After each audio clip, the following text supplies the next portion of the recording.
go, lesbians.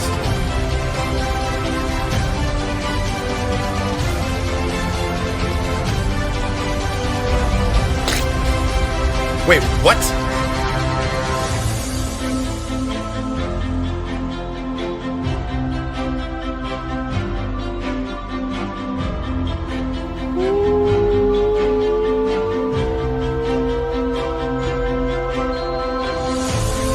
Oh, shit.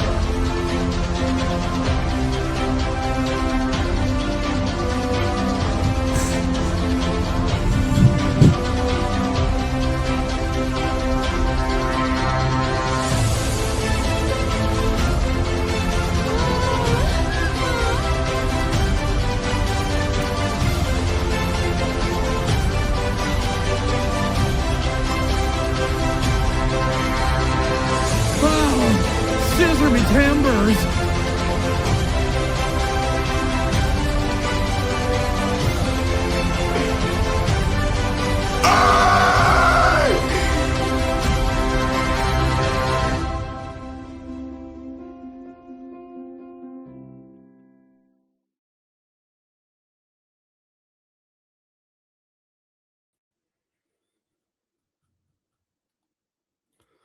What's up, everyone? Welcome to the Shill Awards 2025.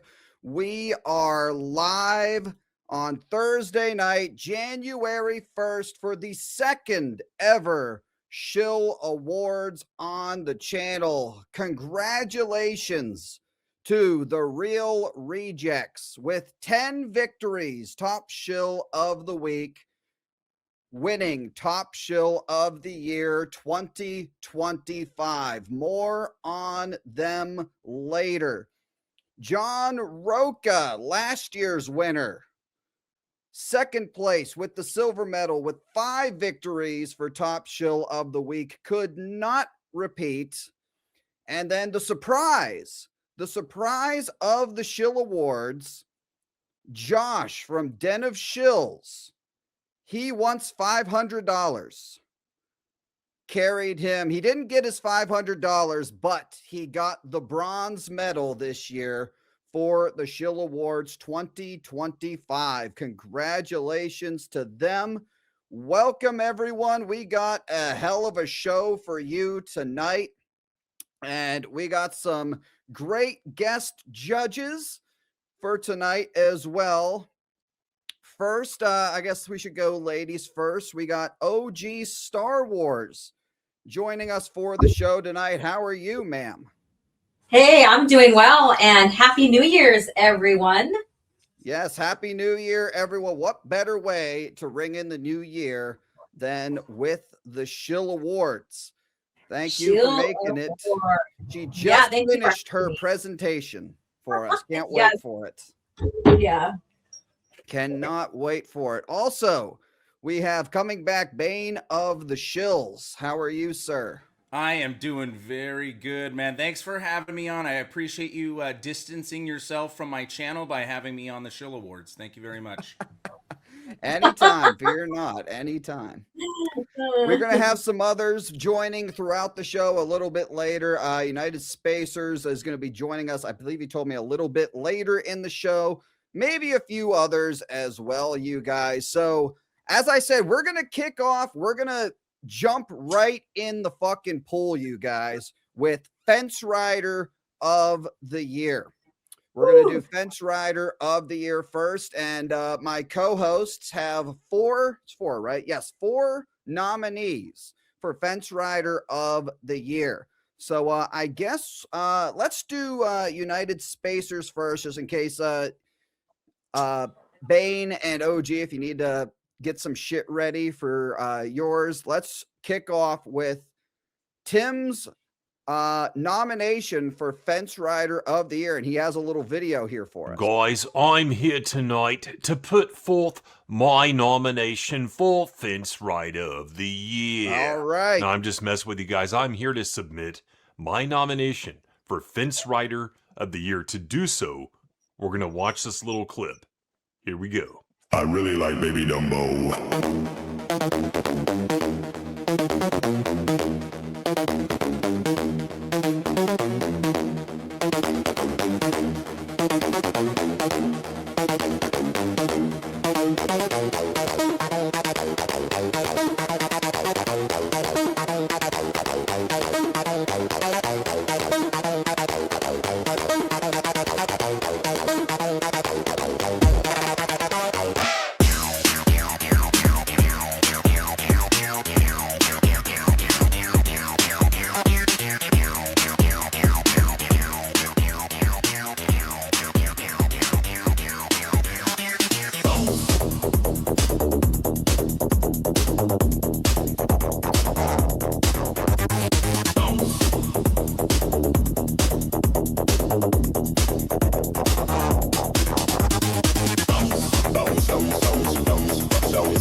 I really like baby Dumbo. Wait, baby Dumbo. I really like baby Dumbo. Wait, baby Dumbo. I really like baby Dumbo. Wait, baby Dumbo. I really like baby Dumbo. Dumbo. We are done with Star Wars, guys. All right. They are done with Star Wars. Yavin Base Network. They're actually is- live talking about Star Wars again in their chat and their. Oh my God. Right now, so. Right thought they were now. done. No shit. I'm sure they have more viewers than we do. All right. So EBN is Tim's nominee for Fence Rider of the Year. All right. That is the first one. And real quick, this is going to be a YouTube chat vote, by the way, guys. We're going to do a YouTube chat vote on this one. So it's going to be that's probably the best way to do this one, because I can't spin the wheel because half of them are like for us to decide and everyone's going to go with their vote. So what's the point of that? So we'll let the fans decide this one. Bane of the Shills, do you want to narrate during your video or do you just want to play it? We could probably just play it and then I can kind of give a little summary, because there seems to be misconceptions about my channel. Like, I've changed what my channel's been about and all that for the last 2 years, and it's always been about upholding the lore and all that. And part of it's calling out fence riders and hopium grifters. So I specifically chose not to parrot Darth Melvin and Mr. Grizzy, who handle the shills directly. I decided to lean more the way of United Spacers Alliance and kind of expose the frauds and the hopium grifters. So, yeah, we'll let it speak for itself, and then I'll just kind of throw in my top, 5 offenses of why I think he's the Fence Rider of the Year.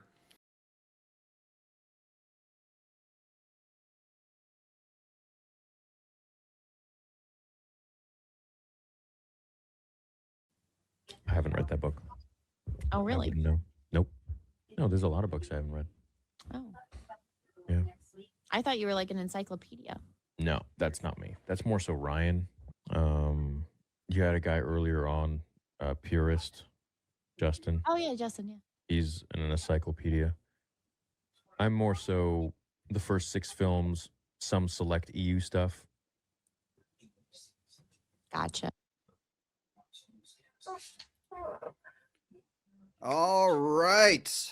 That was the ending, Star the Wars Puristanica. Shit. Yeah, that wasn't playing. What happened? It got deleted. I deleted it because I've been transferring stuff to my new hard drive, so I must have left that off. Yeah, Chris and Stezo made it. The Puristanica, right?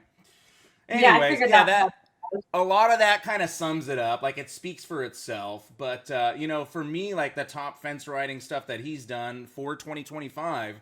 Price gouging his audience for the China Sabers. And remember, these China Sabers are being marked up drastically for the fans, right? Because he's a George Lucas purist, nice name. And the reason he's doing that is to present to them a Vader Episode 2, which portrays Mace Windu as alive. Yet he just did a video about a week ago indicating the other version of George Lucas's Star Wars where Mace Windu died in a different way. So you're basically promoting your Chinese lightsabers for a fan film that doesn't honor George Lucas' Star Wars because Mace Windu's dead. And he also uses the emo boy, the scavenger girl, the Boone Kestis, the Snip Savers, basically all the Disney Star Wars lightsabers to slang these Chinese lightsabers. Mhm.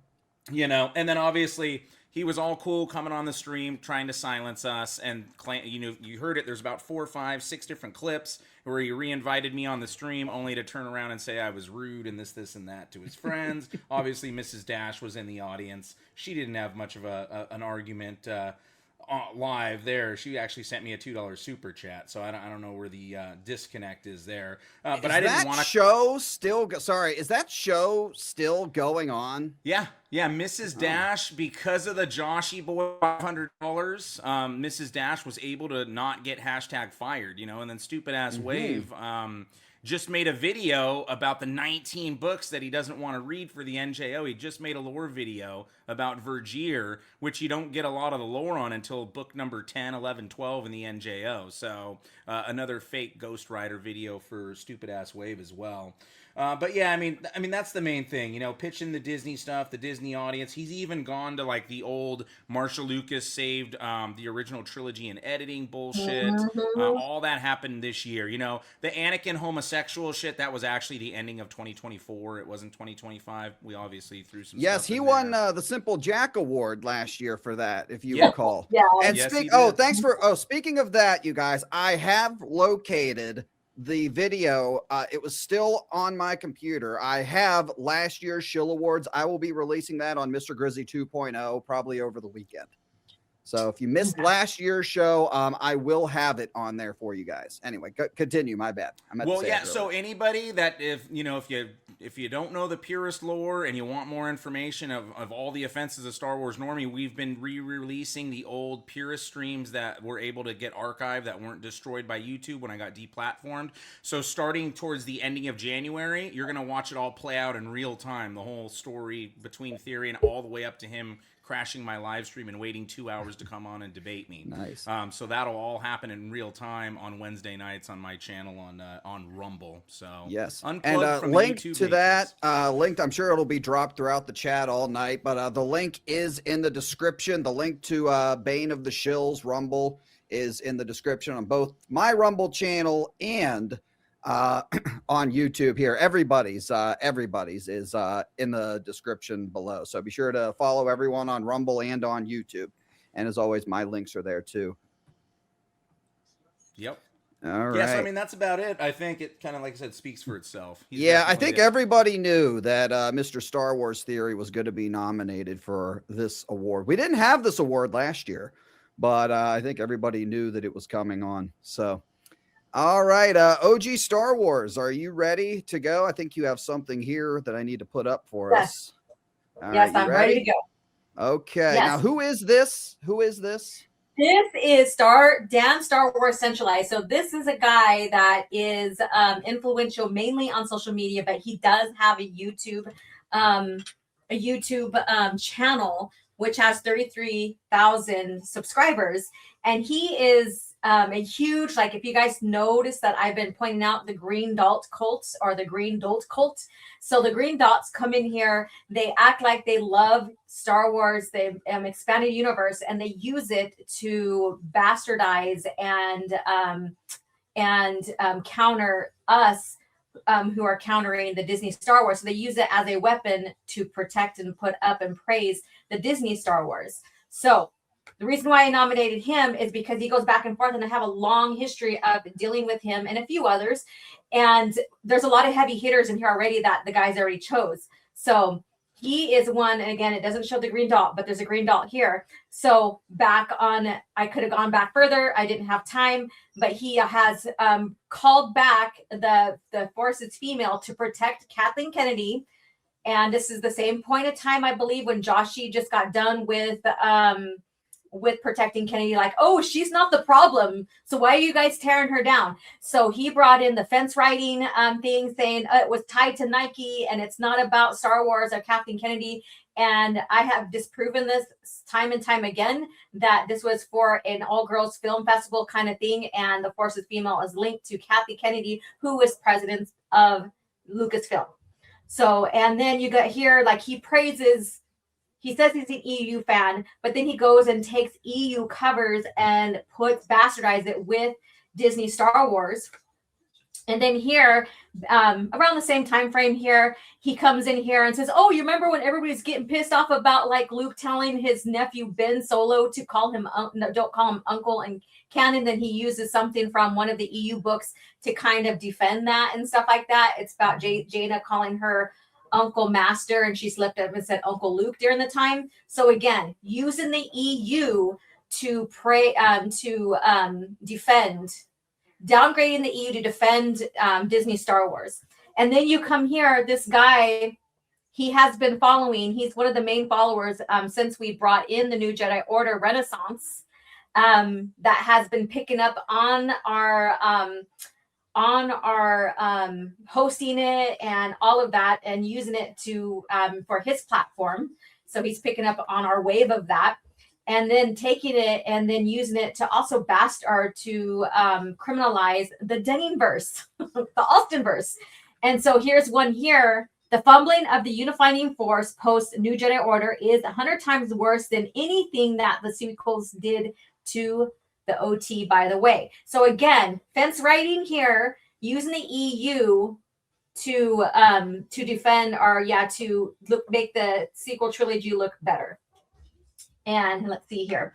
And then we get here, he shares similar stuff. So this is what he shared. People who idolize the EU love to sanitize it so much and pretend like it was something more than it was, when really about half of it was some very silly stuff. And I, for one, love that there are some silly stuff. And even most of the stuff I don't care for, I am glad it exists. So basically he is, again, he's downplaying the EU to prop up the Disney stuff again. And he shared a clip about that. And then another one here, plot hole. Why does Luke Skywalker just kill Darth Vader here? Is he stupid? So, and this is about, again, I try to look for George Lucas when he bastardized and he talks bad about George Lucas, but I couldn't find it, not in the time frame that I had. And then again, thoughts. He uses a Halder maneuver to say that it didn't break canon. So again, defending Disney Star Wars, even though he's a George Lucas era fan. And then another one here, back on the 19th of December. So basically so wrong. And he's talking about the greatest sin of these films is that they undo the victory of the original trilogy. It's meaningless if the war continued. So this Stephen guy is talking about the Disney trilogy. And he's like so wrong with the crybaby face. And so someone says, how is it wrong? And he goes, because the war continuing post Endor is sick. And so this is where he tries to shove in the EU to verify that they're wrong about the Disney trilogy. Thrawn is awesome. I like Dark Empire. I like the X-Wing books. So he's trying to say, prop up the Disney trilogy with George Lucas era of Star Wars, which they don't even match up whatsoever. And then right here, so much widespread trending sequel hate on The Last Jedi recently. Sucks to see. And then someone said 6 years ago today, Star Wars, The Rise of Skywalker released in theaters, and he hated it at first as canon purist. So this canon purist, he's talking about Disney lore. He calls EU legend and says it's non-canon. So that's where he is on this fence riding too. Similar to a lot of everybody that we present here, right? And but after getting into legends, I like it a lot more. And then here, so this is the last one, I think. This is the last one. Your friend Dan from the Star Wars Centralized has recently found and purchased a bannerless paperback copy of the Revan book. So we've been telling everyone, Bane? We've been telling everybody, don't buy the Legends label. Purchase non-labeled content, books, and stuff like that. So now he's promoting it. Now the he's shows promoting are learning like to try to co-opt the movement, right? So they want to pretend like they're EU fans. That way they're like voices of authority when it comes time to shit on the EU and prop up Disney Star Wars. That's like their front. Yes, exactly. So he's following that like he did follow with us on New Jedi Order and stuff. He's picking up on our wave and everything that we're doing and using it to benefit him. But then again, he will talk against it to raise Disney Star Wars. And then here he says, I already experienced this a while back when I told you all that the Haldo maneuver actually does make sense. So basically, he is sharing here, having a fit because people are countering his thing that when he was talking about Haldo maneuver back on this one right here. So throwing a fit right here. And I think this is the last one. Yeah. So the last one here, I really like that you can read only Daniel Jose Older's High Republic stories and still get a group of characters, full stories, and they're great stories. I don't think there are any other the High Republic authors of the characters you can do that with, underrated authors. So again, he's praising Disney Star Wars here. So the reason why, again, he's a green dot. He fence rides. He uses the EU. He talks against it, even though he acts like he likes it, to praise Disney. There's nothing in his history that shares that he counters Disney with the EU. It's actually the opposite. So I think it's very important to even cover these guys that their major platform is on social media because they even have reach. And so that's why I nominate Dan Star Wars Centralized. Dan Star Wars Centralized. Isn't he friends with? Is this the guy who's friends with J.I. Jacob? Yeah, he's Jacob's boyfriend, actually. Okay, I mean there you go. I mean that's bonus points right fucking there, for Christ's sakes. Yeah, Jacob, who choked away, who's going to be on the shill off for Darth Melvin's Shill of the Year competition. He's having the shill off between him and Star Wars Sex Explained. So you guys are definitely going to want to check that out. Darth Melvin's links are in the description as well. And all right, OG, that was with very little time. That was quite the presentation. Hell yeah. Good shit. All right. And okay, so the last nominee for Fence Rider of the Year is JJ Plagiarisms.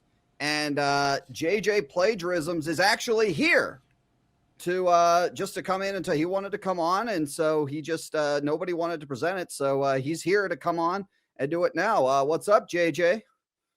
Hi, this is me, JJ Plagiarisms.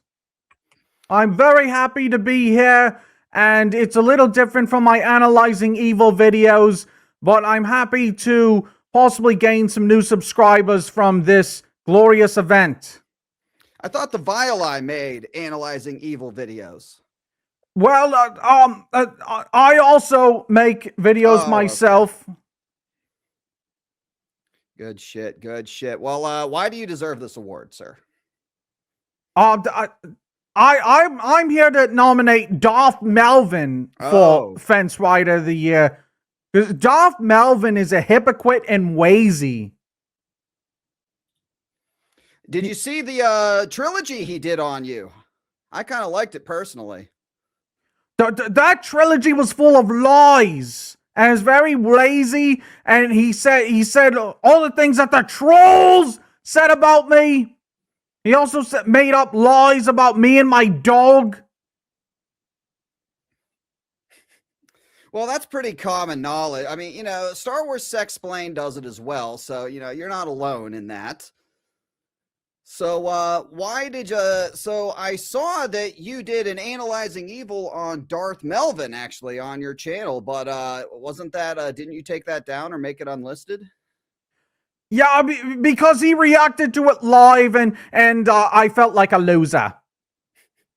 He made a lot of good points, and that I didn't do my research. And then the trolls were coming into my comments saying #Melvin won, and saying everything that he was saying in his trilogy. And it was I had a nervous breakdown. Okay. Now, what are your thoughts on the Jedi Fallen Order and Jedi Survivor game? Personally, I think OG Star Wars Bane of the Shills, did you play those games? No, I don't play any Disney Star Wars games. I got a free games. I got a free download and I tried them out. And personally, chat, even some people in the chat might disagree with me. I thought those games fucking sucked. I mean, I thought those games were terrible. What do you think about? What do you think about those games, JJ? What do you think of Cal Kestis? Well, I think you need to at least play the game for a few hours to decide whether it's a good game. And if Bane, the shows, if you're too much of a bitch to buy the game, then that makes you a fake fan. Well, I'm not a bitch, JJ, and actually we surf the high seas and we get all these games for free that we play, but we don't support or promote Disney Star Wars, JJ, and we don't fuck our dogs either. That's not true. I do not fuck my dog. I actually played Fallen Order and beat it, and I thought it was funny because did you know what? How do you explain like at the end of Fallen Order? You know, Vader's like God tier. He's like OP as fuck, and then in what's Survivor, right? That's see, I don't even remember the names of this shit. But in Survivor, Vader literally like gets his ass whooped by a bald black woman, limps out after the fight, wins via a lucky shot, gets his ass whooped by a black woman. How do you explain like Vader being like a god at the end of Fallen Order and then like barely scraping by for over a bald black woman? How do you feel about that? Well, it's just one part of the game, but the other part of the game is a very hot male, good Star Wars character, Cal Kestis, and it's very fun to play with him and put him in different outfits. I really enjoyed the game, and I know it connects to the High Republic, but Cal Kestis is my boyfriend. And you can JJ, I have a customize your own question for you. lightsaber. Right. What's that? Okay, so I have a question for you. Is your dog named BJ? No, my dog's name is Cal Kestis. Okay. Whoa, that's Thought it was weird. BJ because because you just love what he gives you, right? These allegations need to stop right now. I do not fuck my dog. I'm not saying you do that. I'm saying he gives you BJs. There's a difference. That happened one time. My dog came over to me. He licked me. My pants were off, but my penis was flaccid. And now everyone, including Darth Melvin, who's too lazy to do his research, is making trilogies on me and spreading this around. I'm talking to my mom and our lawyer, and we're going to sue for defamation. Sounds pretty serious. Now, how many hours because you told me that I need to put in the work and play the game to know it sucks. Now, I know Star Wars Normie, he had to play Outlaws for about 38 hours to determine it was bad. What point do you determine the game's bad? How many hours do you have to put in using Cal Kestis to figure out the game's a piece of shit? You need to buy the game, and then you need to play it for a few hours and give it a fair chance, and then decide if the game is good or bad. Darth Melvin, I can confirm, did not buy any of the games and just said they were bad because they were Disney Star Wars. And you know what? You know what, Bane? A broken clock is right twice a day. All right. Well, that's all I got. I don't have any other questions for JJ Plagiarisms, and we got much more important things to get to. So, does anyone else have any questions for him? No. I hear. Oh, is that the dog? Is that the dog? Cal Kestis, stop it! Oh, Cal Kestis, stop it! Looks like a I'm busy right now. Twice a day too, huh? No, Broken Cal clock is Kestis. right, literally twice a day. Oh, Cal Kestis, not right now, not during the Shill Awards. Cal Kestis, stop it.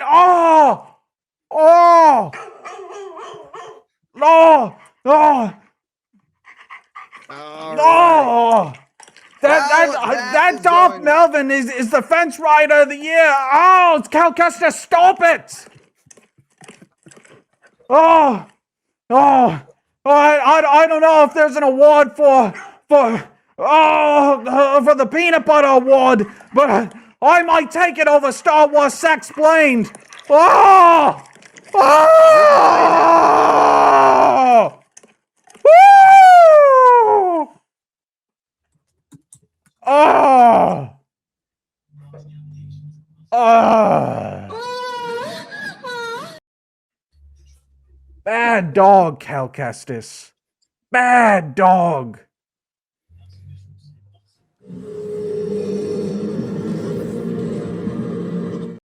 I'm not a All fucking right. lib, but somebody call PETA. Jesus. Jesus I'm Christ, sorry about anything- that. My dog came in and started licking my junk during the Shill Awards. Oh god! And you know what the worst? You know what the worst part about this chat is that this is not the only occasion of this that we're going to see tonight. I thought that we were only going to have to go through this bestiality shit once on the Shill Awards, but more to come a little later. Thanks for that, JJ Plagiarisms. Really making a name on here. I think this is the biggest you've ever been, personally, if I do say so myself. Any final words? Wait a minute. I'm just getting a private chat that Darth Melvin is not actually nominated for Fence Rider of the Year. That I'm nominated for the Fence Rider of the Year. The trolls have got to me again. Why would I come on here and nominate myself? Well, Darth Melvin You actually fucking- messaged me and said to nominate you. So that's the nomination. Would you like to stick around for the vote, or are you going to get triggered and leave? Well, even though my dog Cal Kestis came on and licked my junk during the Shill Awards, and this might be the most embarrassing moment of my life, I do need the subscribers, and so I'm going to stick around. All right, everyone. Well, all right, YouTube, you're on the clock here shortly. I see some hashtag Melvin ones in the chat. Hashtag Melvin one. See any names you recognize? They're all a bunch of trolls and Darth Melvin fans. I block all of them on my channel. All right. Well, hey, YouTube, the vote is up.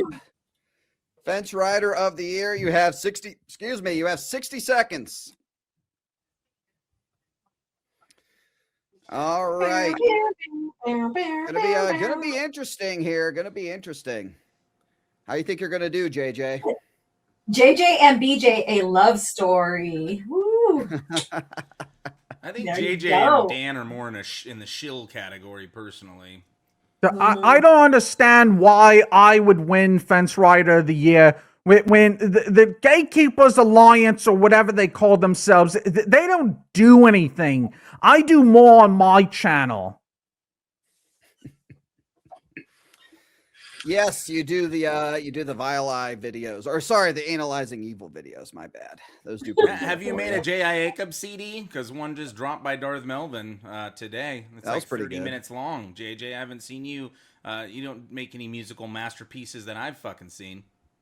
That's because I'm making Analyzing Evil videos. I don't have time for that. And I'm going to university next year. Well, good shit. All right, you guys ready? Fence Rider of the Year. Here we JJ go. Plagiarisms. You lucked out, sir. You are not Fence Rider of the Year. Star Wars Theory is Fence Rider of the Year with 59% of the Wow. vote. JJ, you got the silver medal. So once again, you lose. Once again, I'm a loser. Chat is never wrong. Chat Dan, is never Star wrong. Wars Central, third place with 12%, and Echo Base Network last place with only 5% of the votes. So let me update Damn. the scorecard here. I have everything ready to go. So give me just a second, you guys, and I will update this. Congratulations to Star Wars Normie. Good job. Yeah, I mean, he Wins had every the year star at the Grizzy power. Awards. He had the star power, you guys. He definitely did. JJ is first loser. Yes. JJ is first loser. And he Congratulations, lost. JJ. He came Next on. time- and- Next time, maybe your dog will, do a better performance for you. So JJ, did you have a plant in here when we were doing Star Triggered? Because there was people in the chat before when we were doing Star Triggered streams And they were nominating you to join the Gatekeepers Alliance. Now I figure that's some sort of plant, one of your trolls or something like that came into the audience. Probably because I'm one of the most hardened Star Wars nerds in existence. And they recognize that I do more on my channel than the Gatekeepers Alliance does. Didn't you lose a debate to that retard Sheev Talks? God. Sheev talks. Sheev is my daddy. Yes, I did lose. And I think about it every day. See, at the Gatekeepers Well, you Alliance, got- we win all our debates. So that's probably a big indicator why you're not part of the group. It's probably because I'm just a loser. I'm very depressed and overweight, and I have a lot of personal issues, but I'm trying to work through it with my Analyzing Evil videos. All right. Well, hey, we're gonna get the loser of Fence Rider of the Year out. So JJ, because I don't think I'm gonna be able to I don't think I'm gonna be able to listen to that accent for 3 to 4 hours. Apologies, Mr. JJ Plagiarism. So, any final words for the stream? Thanks for having me on, Mr. Grizzy, at the Hopefully you Shill got some Awards, subs. and I'm happy that I did not win Fence Rider of the Year. I'm JJ Plagiarisms, and until next time, what are stories but mystery boxes? All right. Peace out. That was JJ Plagiarisms, man. I thought he had a shot. I thought he had a shot for Fence Rider of the Year, but that went to Star Wars Theory. As you can see, it has been updated and everything. So, wow, we're 42 minutes in, and we've just gotten through the first award, and we still have the non-Shill Awards to get to. Holy shit. So far, chat is batting 1,000, though, right? They voted the Cancel Pig of the Year Team YouTube. And Yes. now Normie as Fence Rider. I mean, we're batting 1,000 right now, chat. We're You guys not are doing awesome. do bad. 2 for 2 for Bane of the Shills. I mean, Jesus Christ! Like both of those were Bane of the Shills, formerly known as Star Wars Marvel Purist picks, and he's 2 for 2. Good shit. But we got a lot of better things to get to. Before we get into it, you guys, I just want to say you guys have been killing it with the fucking super chats and the fucking memberships and everything. I want to get to some of these before we officially start the show. We might be having a few others joining the show here soon. Let me get everything ready here. So we got some Rumble rants over there on Rumble. The link to the Rumble is in the description for everyone watching on YouTube. So if you want to vote for a Rumble poll, because some of the polls are going to go to Rumble. If you guys want to vote over there, I will drop the link in the chat so you guys can go over there and vote, and give the channel a follow while you are over there as well. All right, let me so we got 2.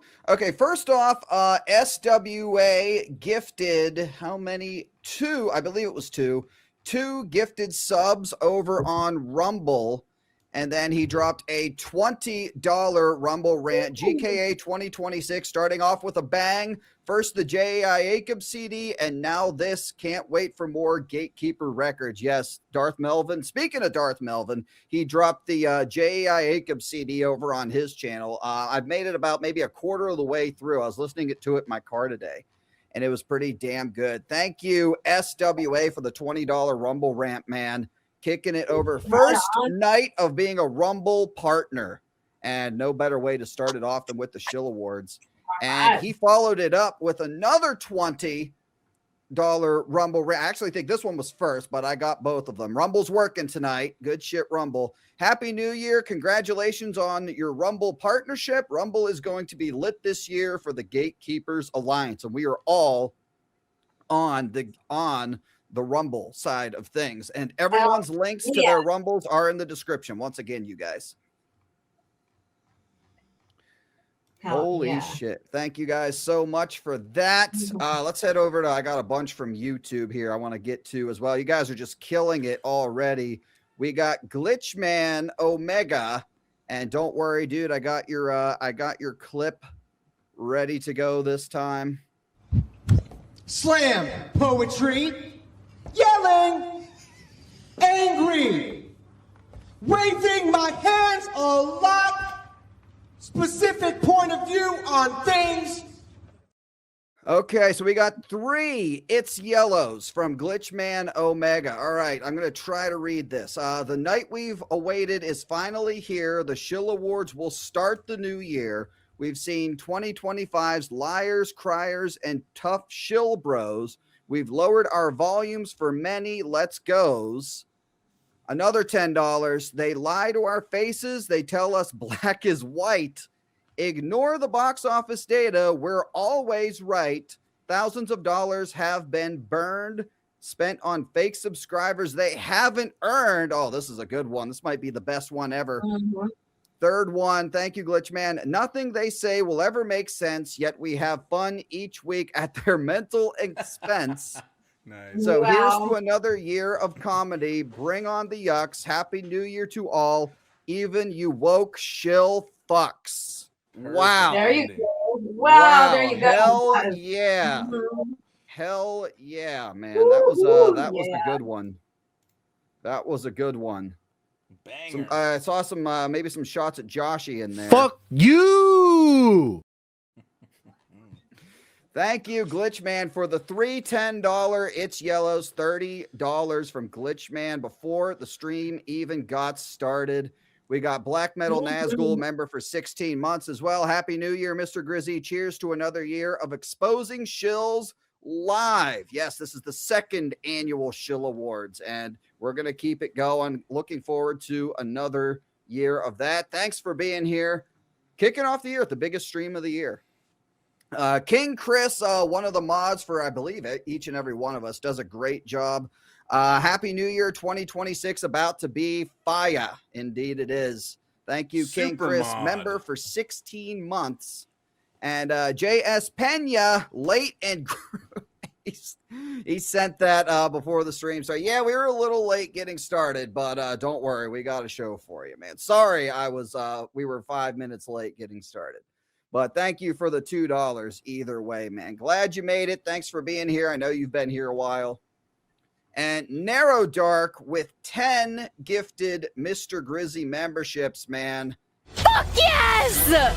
Oh my god, dude. God, dude. Narrow Dark with 10 gifted Mr. Grizzy memberships. Thank you, Narrow Dark, for that. Dropping some content on his channel. He's been making a lot. If you want more Star Wars theory videos, check out what Narrow Dark's been doing. He's got a lot of videos on Star Wars theory. I got Mojo Jojo for $2. Thank you, Mojo Jojo. Appreciate it. And see, we'll do a couple more here. Darth Angel for $2. Hey, Grizzy and Chad. Just want to say Happy New Year and many more. Here's to a good 2026 and to bigger growth for the channel. Thank you for all you do exposing the shills and giving us toilet entertainment. Can't wait for what's next. Holy Oh, shit. yeah. And Narrow Dark already effed up. 2027 gonna be my year. Well, best of luck to you. Don't give up on 2026. Don't give up on 2026 yet, you guys. All right. And I think I got a couple. Let's do let me wrap up what we still got over on Rumble. Yeah, so here we go. Sorry, I forgot where I left off. SWA, as I said earlier, gifted 2 Rumble subs. Thank you, SWA. We got Darth Ghostface for $2. Remember that JJ plagiarisms believe it's perfectly acceptable to. I should have read this when he was on. Brace yourselves, guys. Reminder that this is Darth Ghostface, by the way. JJ plagiarism believes it's perfectly acceptable to grope children. Okay, I'm not going to say that that's true. I'm not going to confirm. I'm just reading the chat, you guys. Perfectly fine to, I can't, if that says grope or grape, I don't know. True. As a form of punishment for bad behavior, so any opinion he has on anything is automatically invalid. Well, thank you, Darth Ghostface, for that one. And then Darth Ghostface for another one. We all know JJ Plagiarism abuses his dog like Star Wars Sexplain does. He can deny it all he wants, but we all know he outed himself as an animal abuser. Not a fan of JJ plagiarisms, Darth Ghostface is. And John Getz, I haven't seen John Getz in a while, but he's back, gifted 10 subs over there on Rumble. So if you guys are over on the Rumble side of things, and you're not if you're not a follower yet, if you're following, head over there and just say something in the chat and you will get one of those subs. We got 10 open gifted subs over on Rumble. Thank you, John Getz. And SWA just gifted another one. You guys appreciate it. Lots of shit coming up on Rumble. Holy shit. We're back, baby. Oh, We're God. back. We got Andy J for $10 on Rumble. A big year of shilling and coming with Wonder Man. Oh, they dropped a trailer for that today, by the way. I don't know if you guys saw. They dropped a trailer for Wonder Man today. And Doomsday and more woke propaganda on streaming. Bring down the shills. Well, I'm going to get to, as soon as the Shill Awards are over, I better get to work on that fucking Wonder Man trailer that dropped today. And FP 4190 just gifted 5 subs over on Rumble. Thank you guys. Holy shit. All right, we gotta get the show started. We gotta get the show officially started. You guys ready? I'm ready when you are. We're gonna kick off. Jump over to Rumble because I think some of those gifted memberships will transfer to you if you jump onto Rumble right now. Head over to Rumble. Say we got Pitchy. Drop the let's go. Just say something in the chat over there on Rumble and you will get some of them. So we're going to kick off with the non-Shill Awards, you guys. So we got 5 of those to get to. We're going to get through those quickly and then on to the main event.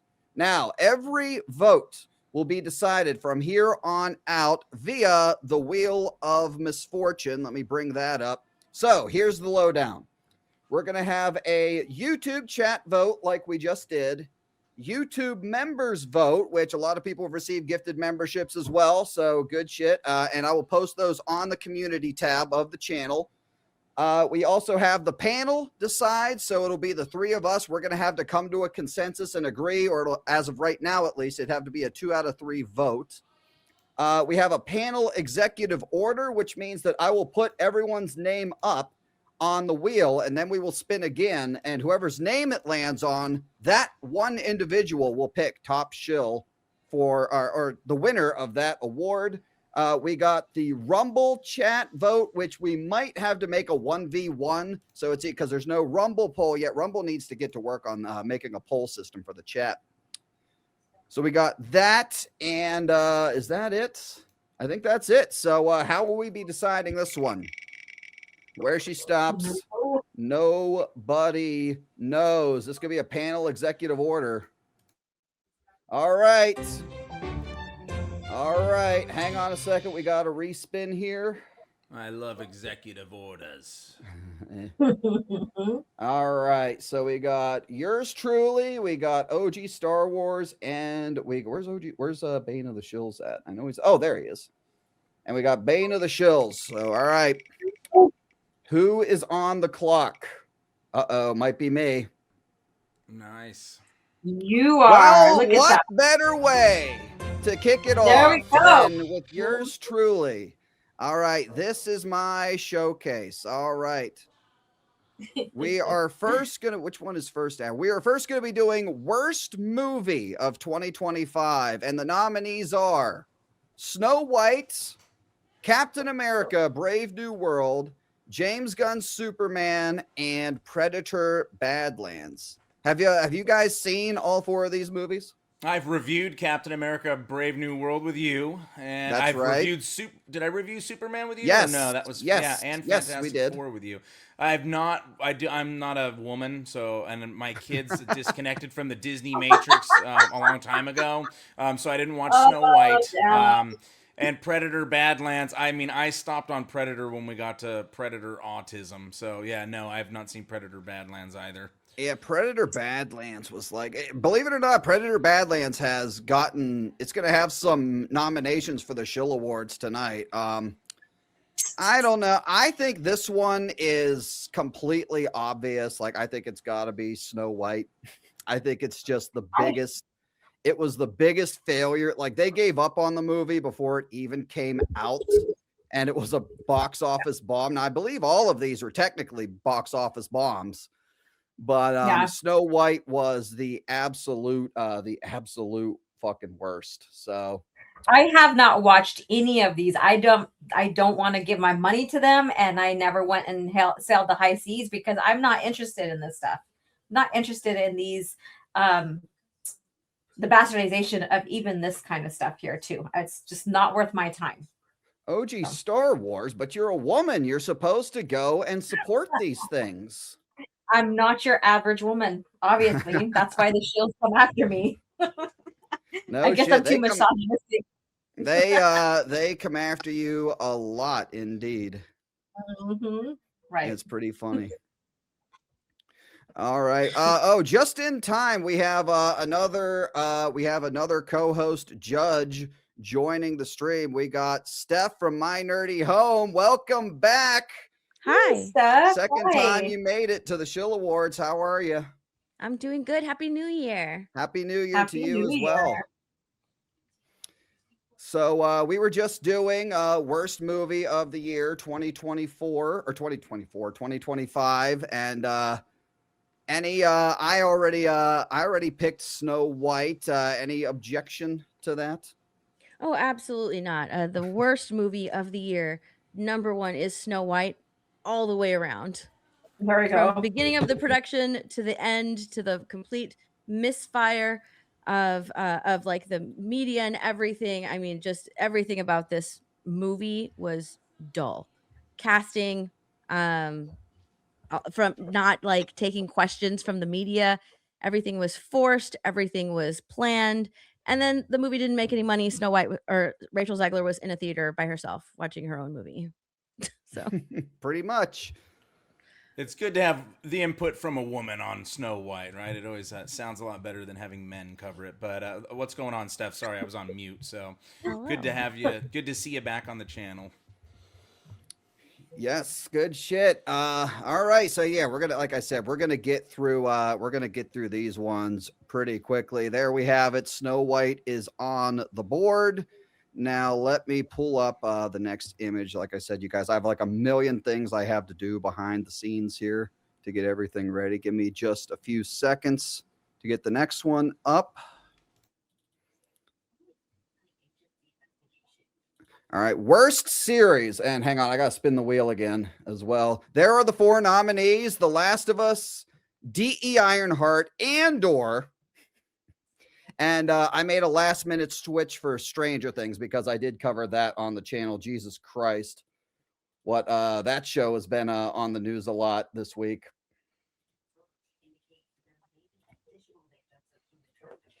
Okay.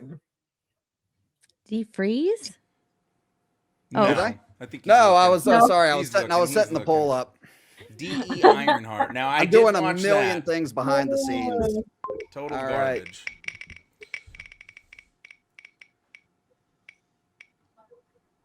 Okay, this might be Rumble. Nice. All right, Rumble.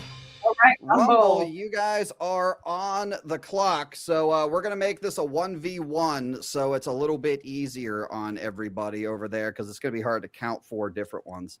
All right. So let me put everything back up. So if we had to narrow these down to 2, you guys, which 2 do you think it should be?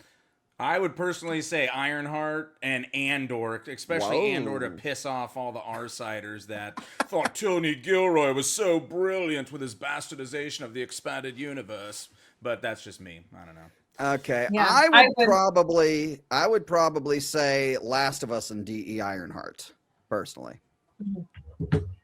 I just think Last of Us was so woke. It was insane. Yes, I know. And I've had seen the all your worst streams. line of the year. And D.E. Ironheart was just a complete, it was such a failure. They dropped 3 episodes at a time, and I don't even think it made the Nielsen ratings. Right. So from I so would from a pick. num- Sorry, I Go would ahead. pick Last of Us. I would pick Last of Us and Andor. Oh God. Okay, this might be tough. Steph, what Yeah. are your top 2? Or what do you think? I mean, from this line alone, I'm gonna be a dad. The Last of Us is definitely there, and then Ironheart. Ironheart has to be there. I mean, talk Okay, about so destroying a legacy. all right, so I guess it's those 2. All right, Rumble, for anyone on YouTube, if you want to get to the Rumble so you can vote on this, chat over on Rumble. I'm going to give you guys a minute. I'll count the 1s. Does anybody want to count the 2s in the Rumble chat? Anybody in the Rumble chat? Yeah, I'll count the 2s. That's Okay, fine. you want to count the 2s? I'll count the 1s. Give us a 1 in the Rumble chat for The Last of Us, and give us a 2 for D.E. Ironheart. All right, you guys have a minute in 3, 2, 1, go. I guess we could talk about it a little bit. I had to add Stranger Things in there at the end. Oh yeah, from its recent the finale, right. special finale. Was the series finale a huge misfire? Because I didn't watch it. Was it bad? Sorry, I'm counting. Oh.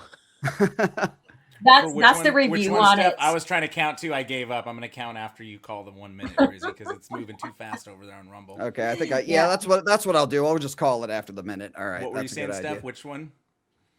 Stranger Things, was the finale terrible? I didn't even heard it watch it, was. to be honest with you. Yeah. I did watch it, Welcome to Derry, and I was pleasantly surprised. I thought that was actually pretty freaking good, and I'm Yeah. a horror guy, so it gets my stamp of approval. I didn't watch Stranger Things. Welcome to Derry was a huge dub. Like that series was actually really good from beginning to I end. enjoyed it. I enjoyed it as well. Stranger Things, though, I never watched it. I just jumped in on the grift for like the last couple episodes. Yeah.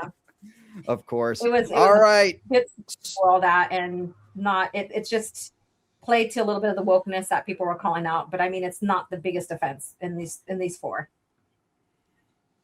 All right. I have 8 1s. Okay, here, let me go back here. All right, so And we have 47 people watching Ironheart on won. Rumble. Be sure to 1, give us a 2, follow 3. on the Rumble side of things, you guys. Thank you. Oh yeah, D.E. Ironheart is definitely one. It looks like we have 14 2s. All right, D.E. Iron. I guess we're all just racists. Or I guess the Rumble chat is just filled with racists. I guess plugging Ryan Coogler's name doesn't do shit for a series. Yeah, Apparently. all right. Racism wins over. Well, it's Rumble, so you can be racist over there, and they'll allow it. Toxic Rumble. All right, let me get that over there. Let me clear my tabs a little bit.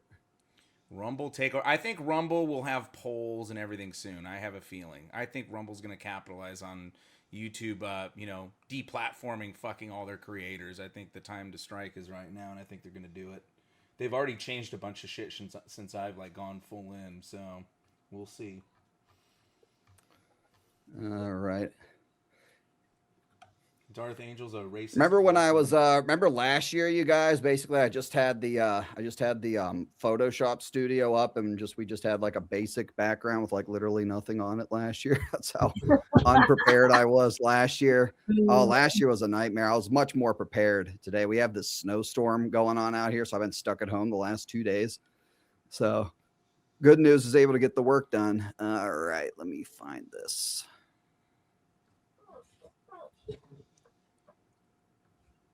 Let's go. Where the hell is it?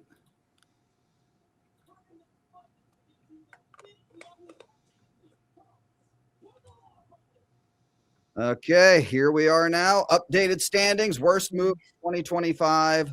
Snow White. Worst series. D.E. Ironheart. All right, next up we have worst actor. Let me put that up real quick. Now, You got a double dip on that, don't you? On actor and actress, right? Kind of interesting here. So for worst Very actor, inclusive. yes, for worst actor, we have Pedro Pascal, obviously, for The Last of Us and Fantastic Four: First Steps. Bella Ramsey, because she's a non-binary, so I didn't know what category to put her in.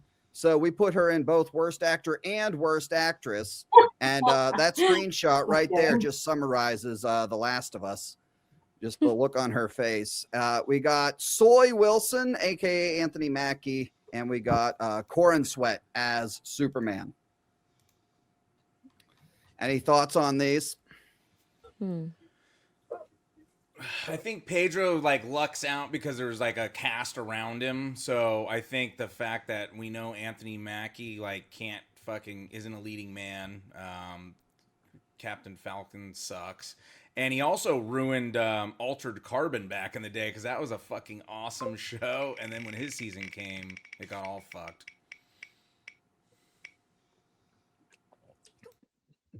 Almost Rumble chat again. All right. Again. Let me put everybody in real quick.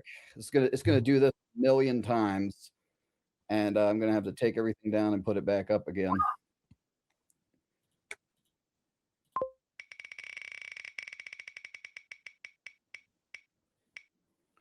OG Star Wars. Oh OG my Star goodness. Wars. You got to keep the purist agenda This going. is Come on, we're still winning over you, here. OG Star Wars. So Pedro Pascal. Is he even going to be in The Mandalorian and Grogu? I don't even know. I don't know, but half of these I did not see, so I can't give you a great analysis on their roles, and I don't want to be one of those people that just say something because I just don't like the direction they took the shows. Yeah. I'm fine with any of them. You're fine with any of them. So chat, I'm going to come to you with... You can ask the chat if you want. All right, chat. So let's get this here. You guys on Rumble. And, well, let's go back to Rumble because we need to give Rumble attention, right? Sorry, you YouTubers. So those in Rumble, let's go ahead. I need your help since I only seen half of these things here. So 1 for Pedro, 2 for what's her name in the Last of Us? Oh, Bella. Yeah. Bella Ramsey. 3. Yeah, so 3 for I can't even think of his name now. The black guy. I sound racist. Anthony The Mackie. black guy, Anthony, and then Superman there. So 4 for that. So 1, 2, 3, and 4. So choose which one, and I'll go over there and count. She's Native American, folks. She can't be racist. So I can't be racist. You racist. Let's see here. Looks like we have a landslide. Yes, Bella it looks like Ramsey. 2. I think Bella may win actor and actress. I'm just call it a hunch. I think she's. I was gonna go with her, but like I said, the other ones I haven't seen yet to give a clear analysis, I guess you could say. But I was gonna go with Bella. Yeah. All right, Bella Ramsey. Worst actor. So she might win twice here, but we'll see. Killing it on Rumble. Hey, YouTube, go create a Rumble account and let's get Rumble. Yeah, up get on there for the end of the stream. Good shit. I think we have 44 over there right now. I think the record was like 50. Nice. All right, I'm just gonna put the main background up when we wrap up. I have everything else ready to go. So all right, worst actress. As you can see, there's Bella again. We got Rachel Zegler, Ellie Fanning, and Dominique Thorne for worst actress this year. Ooh, another tough one. I think I know. Judging the way the last one went, I have a feeling that I know which way it's probably going to go. Oh, wait, that's the wrong one. I already have my pick for that one, but we'll see what happens. All right, Rumble. All right, I might just panel.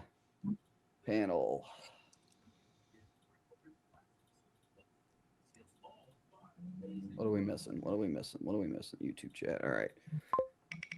All right, how are we looking? Okay, YouTube channel members. There you go. Okay. All right, that's new.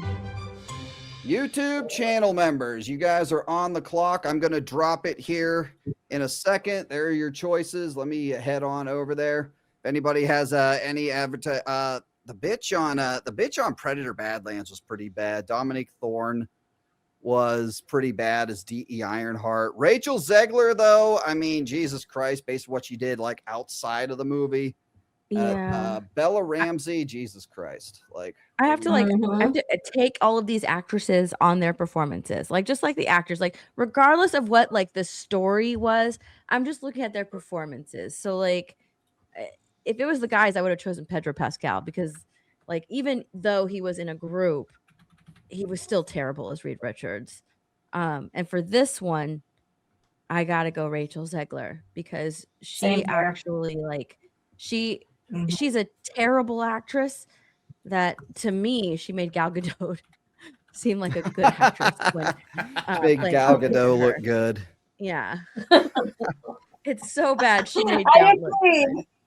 Yeah, I agree on that one. I think Riri's actor. I didn't see any of these except for D.E. Ironheart, but she was fucking horrendous. But again, she's playing a character in the least popular comic character in the all new, all different era. So, yeah, she was already fighting a losing battle. But yeah, I don't know. And I've seen enough of Grizzy's stuff to know that Bella Ramsey was fucking terrible. Okay. And it's over there. All right, I accidentally made it for everybody, so just head over to the community tab. It's there for everybody, not just the channel members. So head on over there. I'll give you guys 2 minutes on this one. I already posted it, so I gotta refill my drink. I'll be back. It's gonna be all right. Yeah, I got 2 bottled waters here for tonight. I'm gonna need them. Yeah.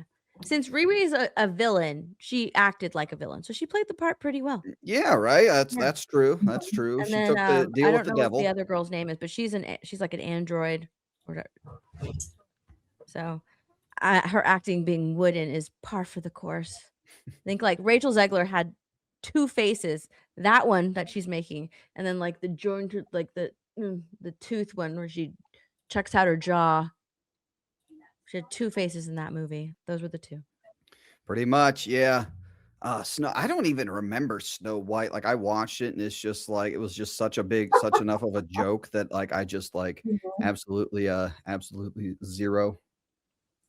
Yeah. I just remember how creepy the dwarfs were. Yeah. Like even my nieces, because my sister, her kids' father's Mexican and stuff. So they went to go see Snow White and they did not like the pandering to ethnicity with Snow White and making her basically Mexican or whatever looking she is or whatever. They didn't care for that whatsoever. Yeah.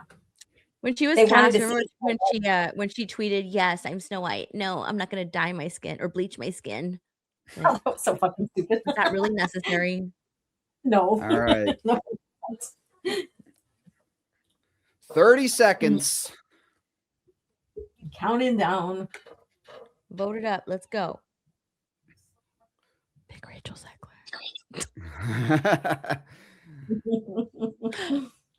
I have no idea. I haven't even hit refresh.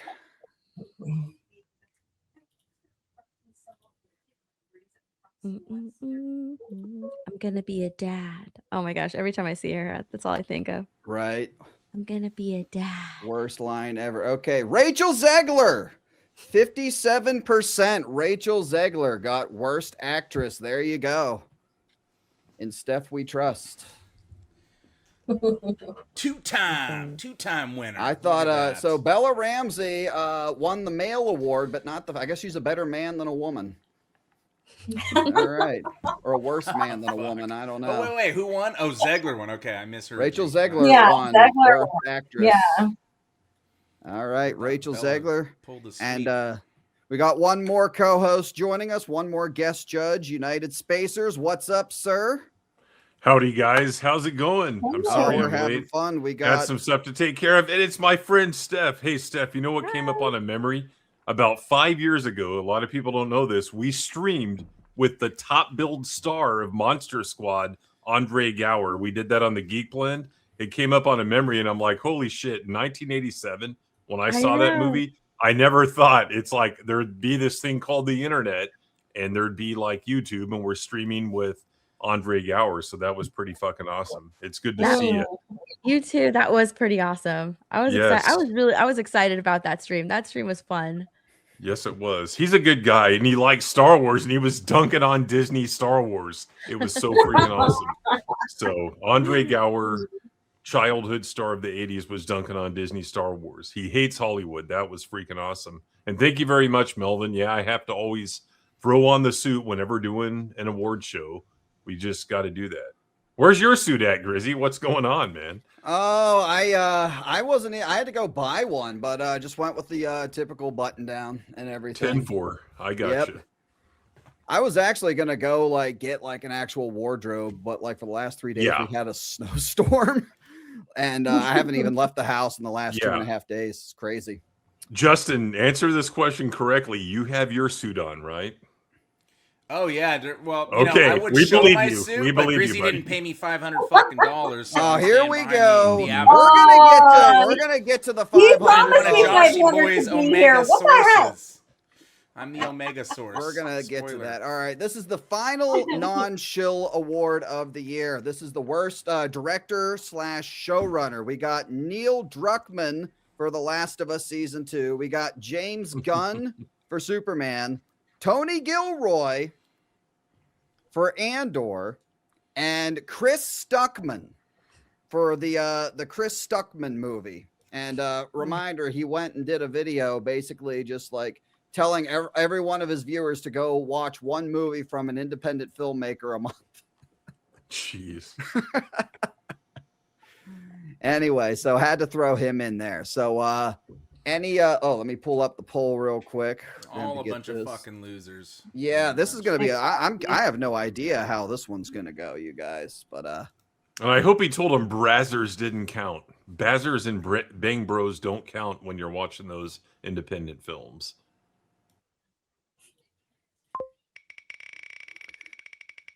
all right, who's deciding it? Is it gonna be Rumble Chat again?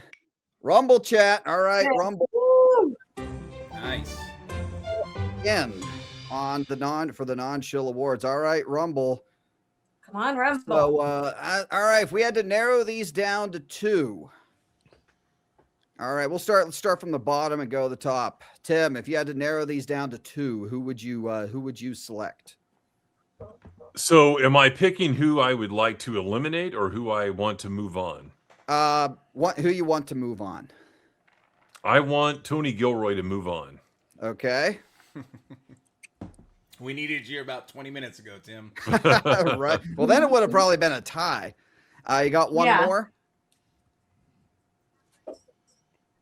Or are you just saying Tony Gilroy? Tony Gilroy, yes. Please. Okay. Steph? This is a tough one for me. This is a tough one for me. James Gunn needs to move on. Because what he's creating with DC is just, it's not good. None of it's good. Superman wasn't good. He feminized our superheroes, and Supergirl's just going to be complete trash. Oh, indeed.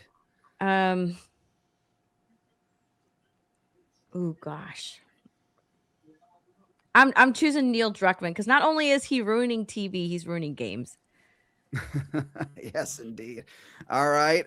Bane of the Shills. Well, I'm going to select Tony Gilroy to piss off all the Gilroy goobers and the fucking terrible, horrendous Andor ratings. Andor's such a shitty show. It got worse ratings than the fucking Wokalite.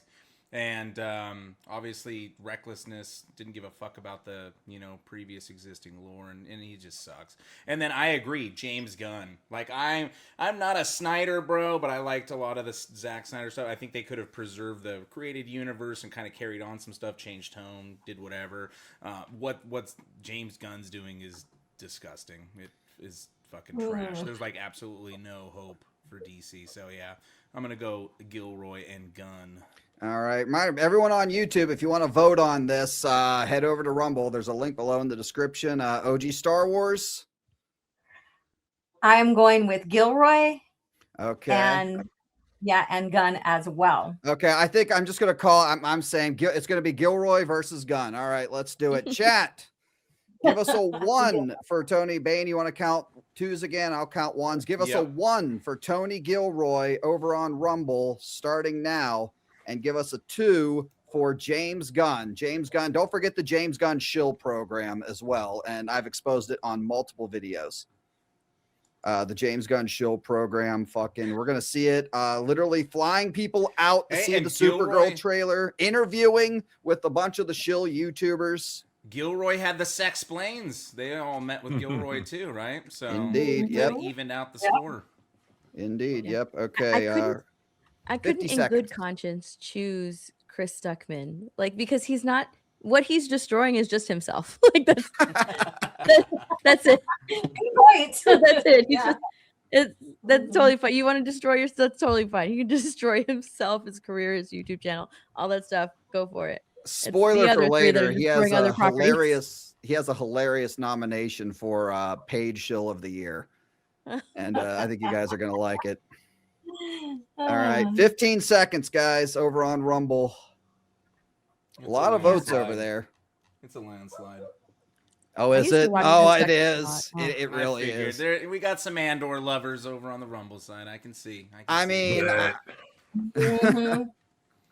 Your fake Star Wars is better than my fake Star Wars, right? Isn't that what you're saying? Yeah, but all the videos I've done this year with James Gunn, and the access and everything. Yes, Gilroy gave some interviews, Sexplains at Skywalker Ranch, but it's just all right. James Gunn is the worst showrunner. Yeah, we don't even need to count it. James Gunn is the worst.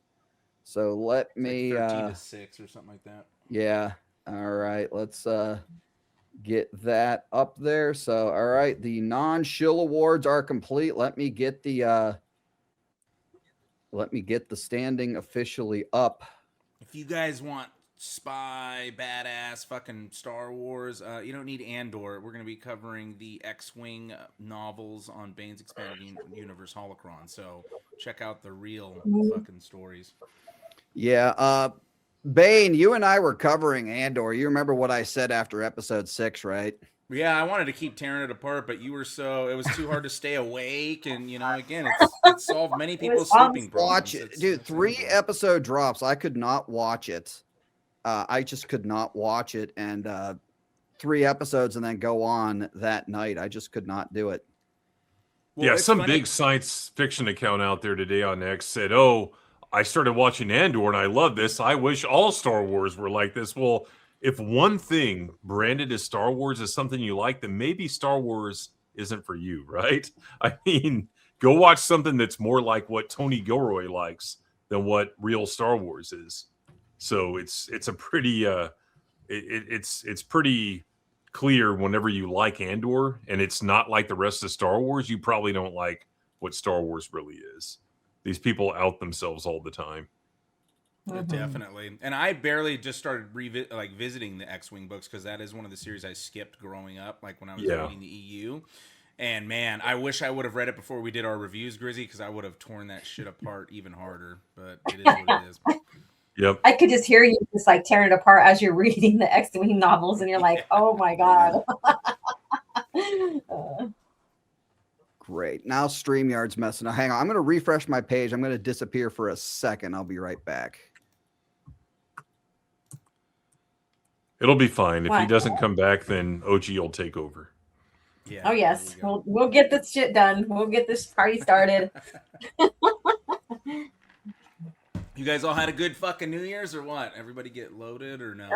Yeah. Home or did both? No, yeah, I didn't big get time. loaded. I popped so many fireworks though. We had a ton. We bought so many you're in fireworks. Texas too, right? So yeah, it's like New Year's and 4th of July. We just blow shit up out here. We were watching the reunion tower celebration, and it was pretty fucking cool with all the drones, like doing different shapes and stuff like that while the fireworks are going off. Oh, that's neat. Yeah. So we went to a sushi spot down that's like a little on the outskirts of where your reunion tower is, and then we fucking had some drinks, and then we just drove up to the top of the parking garage and had a great fucking view from there, and then we rolled home with the kids. I watched it on TV, so that's what I did. You're like at home. Yeah, well, when we got home, we watched some of the stuff they were showing, the different cities and stuff. Like Sydney had a pretty good show, and there was like a couple other ones. Yep. So we kind of watched that shit when we got home too. Yep. There we go. Wasn't uploading my images. There you go. We have it.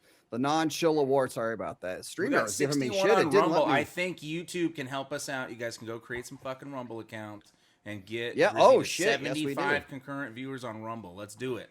Let's do Fuck it, you guys. CommyTube. We're You at can still 61. watch Let's go. CommyTube, but Rumble is the future. All right.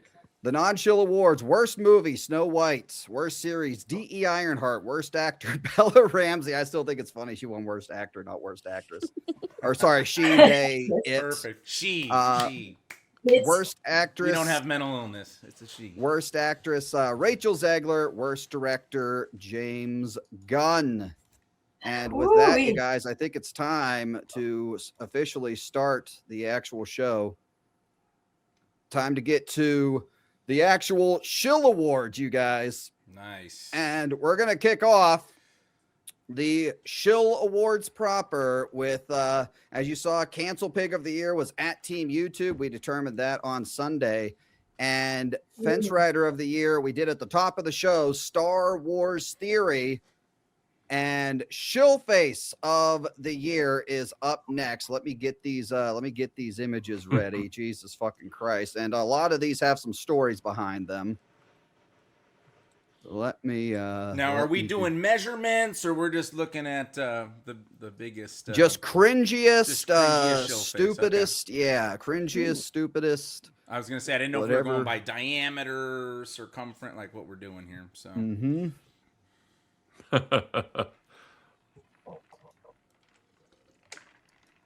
right, I got 3 from my image, and hang on, I got one more I need to find. There it is. All right. So we did a vote like earlier in the year.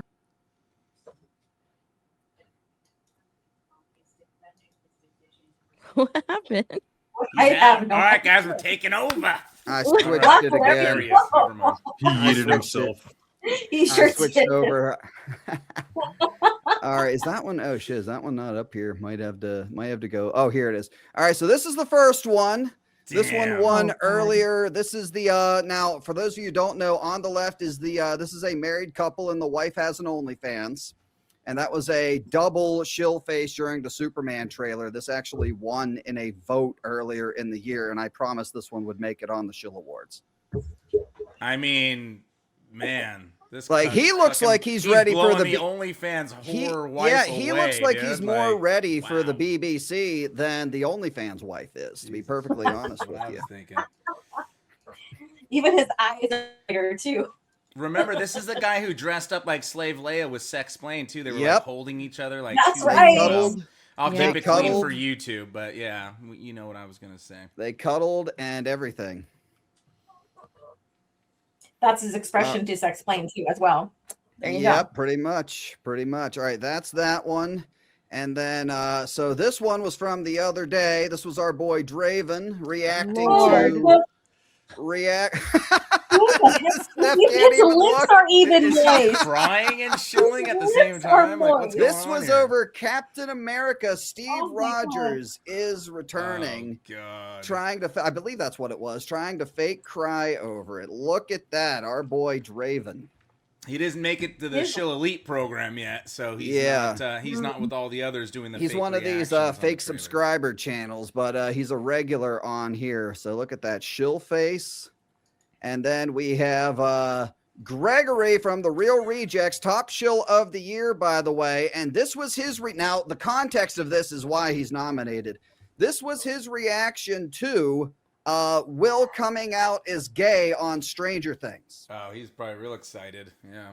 Look at how excited he is for a 17-year-old, by the way, a 17-year-old coming out of the closet, a minor coming out of the closet. You know what's funny, Grizzy? I was talking to my 17-year-old daughter about this show and the shit that happened, and she goes, wait a minute, because I was telling her about all the plaguets on the internet, and she's like, wait a minute, isn't he a kid on the show? That was her first thought about the fucking weird, sick grooming shit. Yeah. So. Yep.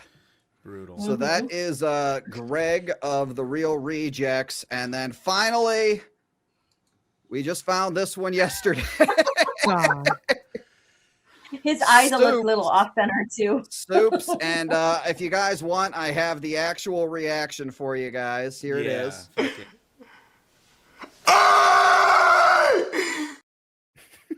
Wow.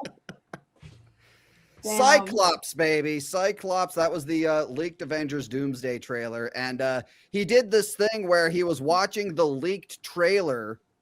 But, you know, because it was leaked, he couldn't show it on his YouTube channel. So he just puts these texts down there. So he's literally sitting there, if you're a viewer, watching absolutely nothing. And he's fucking doing this shit. So my question is, though, did this happen before he got brought into the studios to fucking do his fake reaction there? Which fake reaction happened first?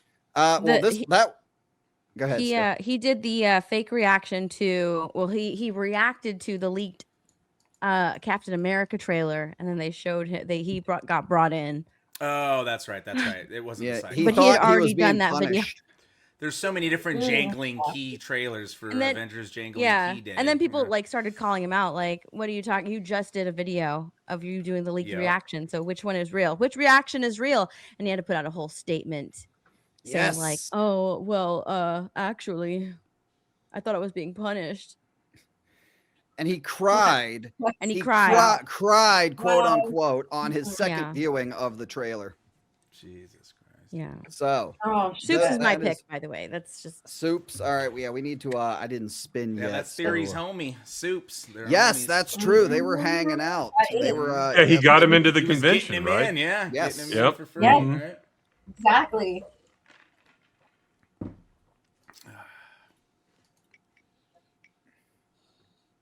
I will endorse Soups as well. All right. So this is the panel deciding. It's all of us. So I heard I got Soups definitely for the context and everything and the face. Steph, didn't you say Soups? I said Soups, yeah. I got Soups as well. Soups I as got well. Soups. All right. Well, Soups. It's unanimous. Soups. Yep, there he is. It's a Shill Soup. There it is. Shill face of the year. Soups. That was an easy one. Yeah, I mean, that was the easiest one of the night. It's well deserved. I mean, this guy fucking goes way over the top on all his reactions. So Yeah, he does. And like Honestly. the bullying his like former manager and friend story with this guy. It's funny because like even like the woke shills like can't stand this guy.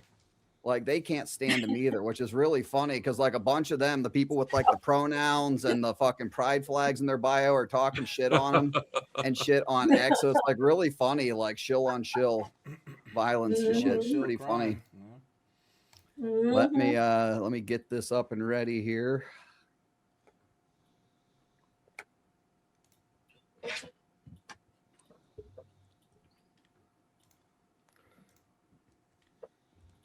What's what's his fucking Twitter?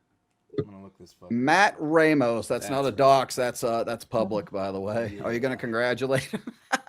I can do that too while we're at it. Fuck it, right?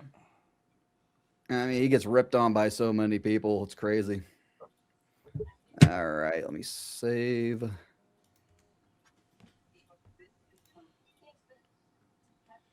Well, yeah, he doesn't have pronouns in the bio. That's why all the fucking pronoun freaks don't like him. Yeah, that's all he's got to do is put pronouns in the bio. Then they'll then they'll he'd be forgive on him. his side. All right, where is it? Where is it? Where is it?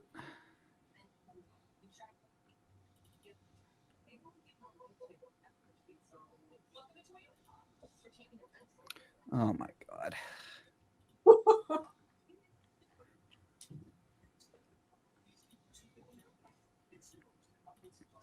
OG Star Wars, did you have to go? Yes, I gotta go. I might hop in later on if you guys are still on. I know you're gonna be here for a few We hours might at least, be. We might Okay. be. I'm just gonna cook for my family and stuff and do some stuff, and then if I can come jump back on, I'll be back. So All thank you right. for having me on and including me again in this Shill of the Year thing, extravaganza. I appreciate it, and I can't wait to see what 2026 has for us all. And Bane, Tim, Stephanie, you guys have a great new year, and I will chat with you guys later. And you too, Chris. Thank you. Yeah, thanks for Same being to you, here. madam. Happy New All Year. right. All Happy New right. Year. So for the next one, you guys, we have a lot of people that we just find on the channel, like rookie shills of the year, people that we just find for the first time. Every year, there's always new shills to rip on. So, first nominee is someone we kind of, I think it was the end of last year we discovered this guy. Now, he almost got removed because he like deleted all the videos on his channel, but he came back and we were able to locate some of the videos or some of his shit. Is this Peak? No. Oh, okay. No, it is not. So first of all, let me get this up. We're going to have to spin for how we're going to determine it. Another YouTube members. Okay. This time, make sure it's members, right? Yes, I will. All right. All right. So this first Check one. your voter ID. Yes, indeed, as well. So this first one, where are my Let's Go clips at? There they are. So he gave us one of the biggest shill Let's Go's we've ever had on. Oh my gosh! Let's go! Fire! So yes, Cascadine Stirrup, and he's nominated for Feels like his phase one. This is the best for his out of theater reaction to Fantastic Four: First Steps, and just take a listen. Like phase one. This is the best movie we've gotten since Endgame. Hell, it might be better than Endgame because I enjoyed this movie through and through. But besides Endgame, I only enjoyed the last 30 minutes of Endgame. So this is damn near better than Endgame. But this team has the chemistry. No matter what you think about Pedro Pascal, dude, the guy brings it. He knows how to act. If people are mad about Wow, taking a shot at Stephanie right there, huh? Wow. If people are mad about him getting roles, then somebody better step up and act just as good as this motherfreaker. Before this movie was even coming out, we've heard about the girl boss, Pedro Pascal's political and sexual views. And this is the line right here, you guys. Chat. I think the chat knows what's coming. This is the line. But this movie has made me a Fantastic Four fan, sir. Crazy, right? No, it's not crazy. That's what happens when you get a director who's really in it for the big nuts to hang and really knows what he's doing. This movie took me by the nuts and dragged me.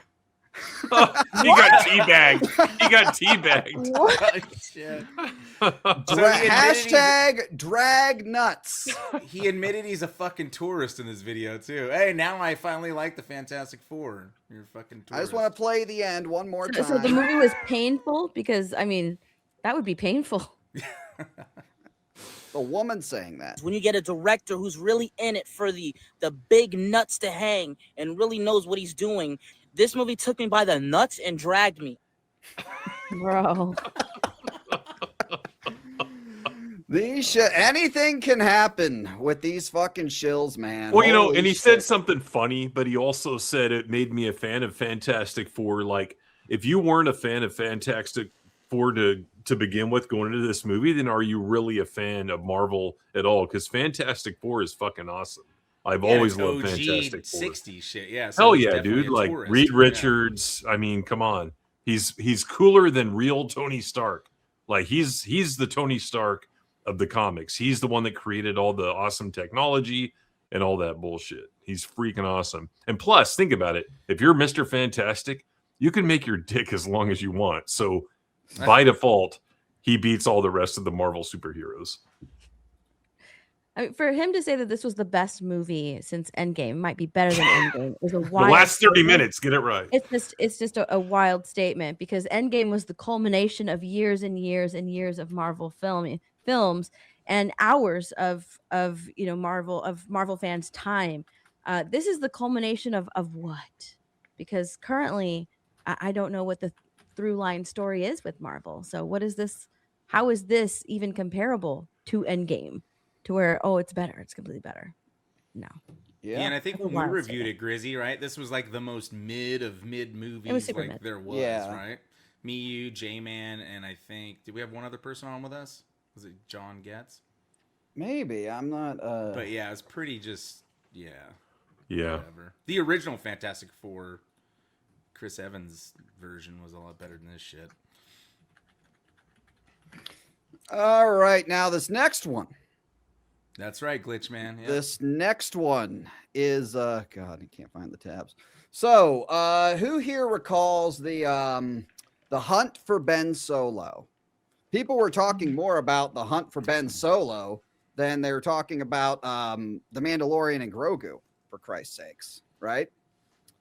So here's a take on why I don't even know I don't even know how to introduce this. I guess explaining why Disney should make the hunt for Ben Solo. This is a full fat video. We covered this just a few weeks ago.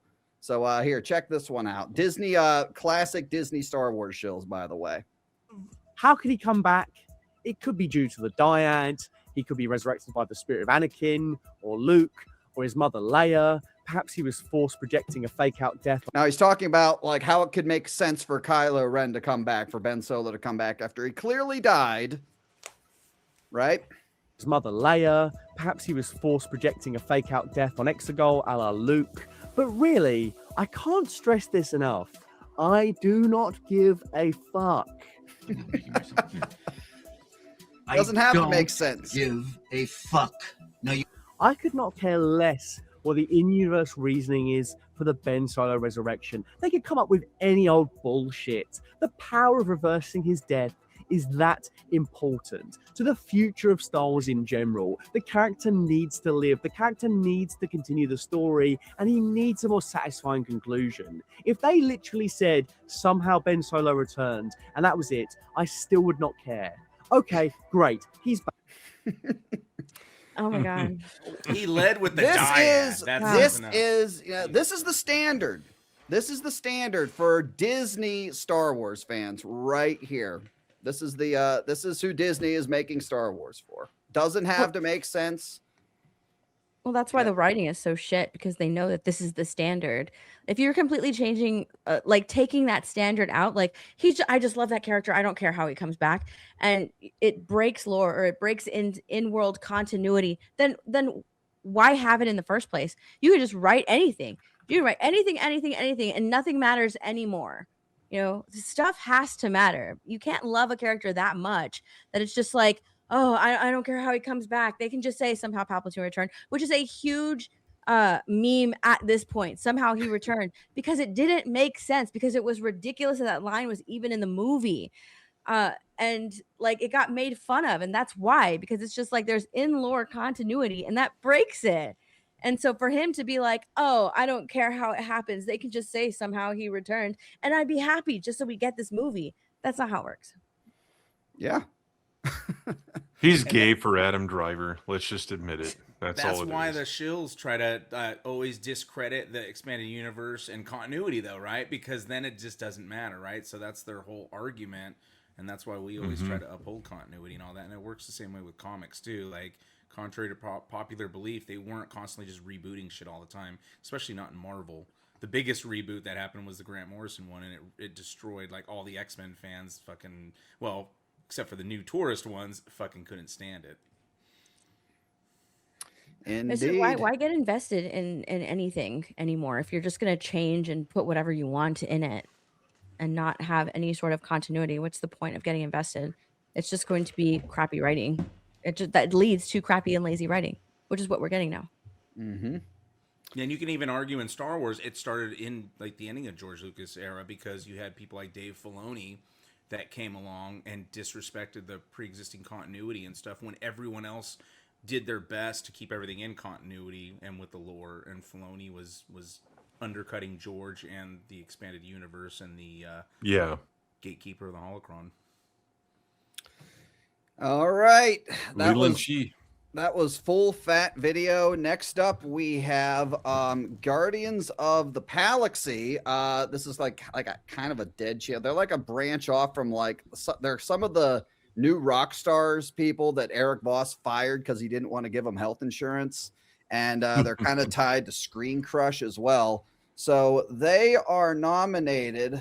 Double check my notes here. Yes. So for kind of threatening violence against toxic Superman haters. Like in today's age, we definitely need like heroes that will stand up to authority figures because, like, my God, bullies. We don't got that over here. Yeah. We ain't got that. We need more of that. Well, I think you got to take it one step further and go full Hawk Girl and drop a motherfucker. Yeah. Now, guy. for those who don't know what he's talking about, Hawkgirl like basically just picked up that dictator and just literally dropped him and killed him. Yeah. So that's basically, that's basically what they're saying, you know. She punched a Nazi, basically, is what you're saying. She killed one in this case. Yeah, pretty much. Is this the new Rockstar's B team that we're looking at here? Yeah, these are the ones that I think a bunch of these are the ones that he fired because he didn't want to give health insurance. I think these guys are connected to Screen Crush as well. Boss's Rejects. All right, so that was that one. And see, we got one more here. This one is brace yourselves because this is for The Last of Us. And do I have yeah, oh, okay, gotcha. So she's like reacting to the sex scene in The Last of Us, you know, the Bella Ramsey and Isabella Merced. And she kind of like just weird, I just gotta play it. Freeze frames. Yeah, I'm immune. I'm pregnant. This was like, so in the context of the show, she basically says, Ellie's like, I'm immune because she got bit and didn't die. And then Dina says, I'm pregnant. And then they just like finger blast each other. Way to steal her thunder. I'm immune. I'm pregnant. The tone changed so quick. I only know what to say. Nothing like a near-death experience to put you in the mood. She's just checking to see if she is pregnant. She's like, hang on, is there really a baby up there? Hang on, give me a second. Let me go have a look.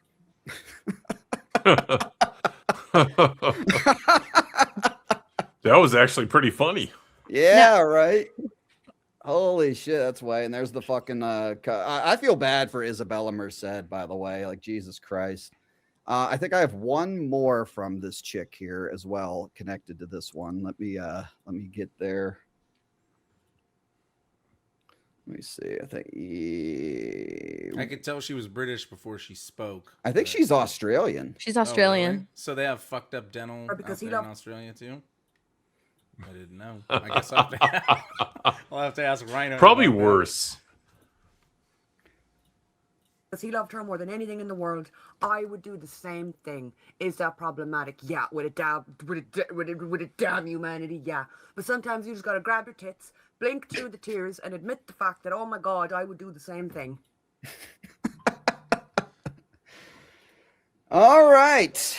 Anyway, that was Katie. Oh, she's Irish. Oh, she is that sounds what Irish. Oh, Yeah. okay. Yeah, I kind of got Aussie at first. Yeah. That was Katie. Oh, I had to put that in there because I was just that was pretty crazy. Yeah, she didn't sound like Mrs. Dash to me. I figured she wasn't. Yeah. All right, channel members, you guys are on the clock. Be sure to head over to the community tab and vote for this one, Rookie Shill of the Year. All right, 3, 2, 1, and it is members up only this time. Go ahead, 3, 2, 1, go. You guys have 2 minutes. I don't know. I think this feels like. I think Cascadine might have this one, guys. And this is the best movie we've gotten. I don't know. Yeah. If I were, I think this guy might have it. Yeah. Absolutely. I actually like Katie. Well, a little. I like some of her stuff. I used to watch her when she was doing The Walking Dead, like stuff. Because I swear I felt like I was the only person that was still watching The Walking Dead.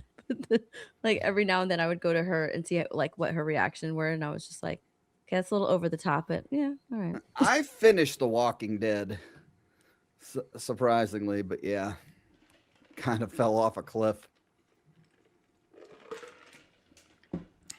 My And then fucking we had neighbors it. are blasting off fireworks as we speak. The full fat guy for the Kylo Ren take as well. That was pretty bad, but I don't know. I'm thinking, I think it's kind of unanimous, kind of obvious. Dude, I mean, dragging balls. Yeah.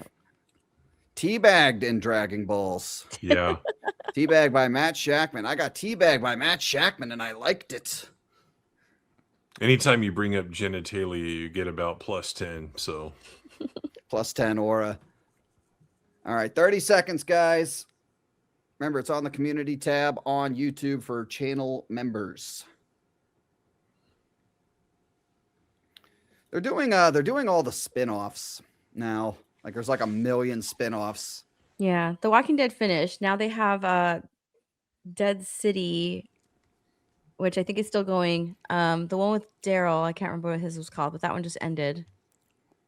Then you have like the Rick and Michonne, We Are the Ones Who Live, something like that. Yeah. They had like 3 spin-offs. All right, and it was a landslide. Cascading Stirrup, guy on the screen, won 79% of the vote for Cascading Stirrup. I think it was kind of obvious. He's always going to be known as Nut Dragger now. Yep. The Nut we got to Dragger. clip that for sure. We have the Nut Gobbler, and now we have the Nut Dragger. How about that? Just wait till we get a crossover.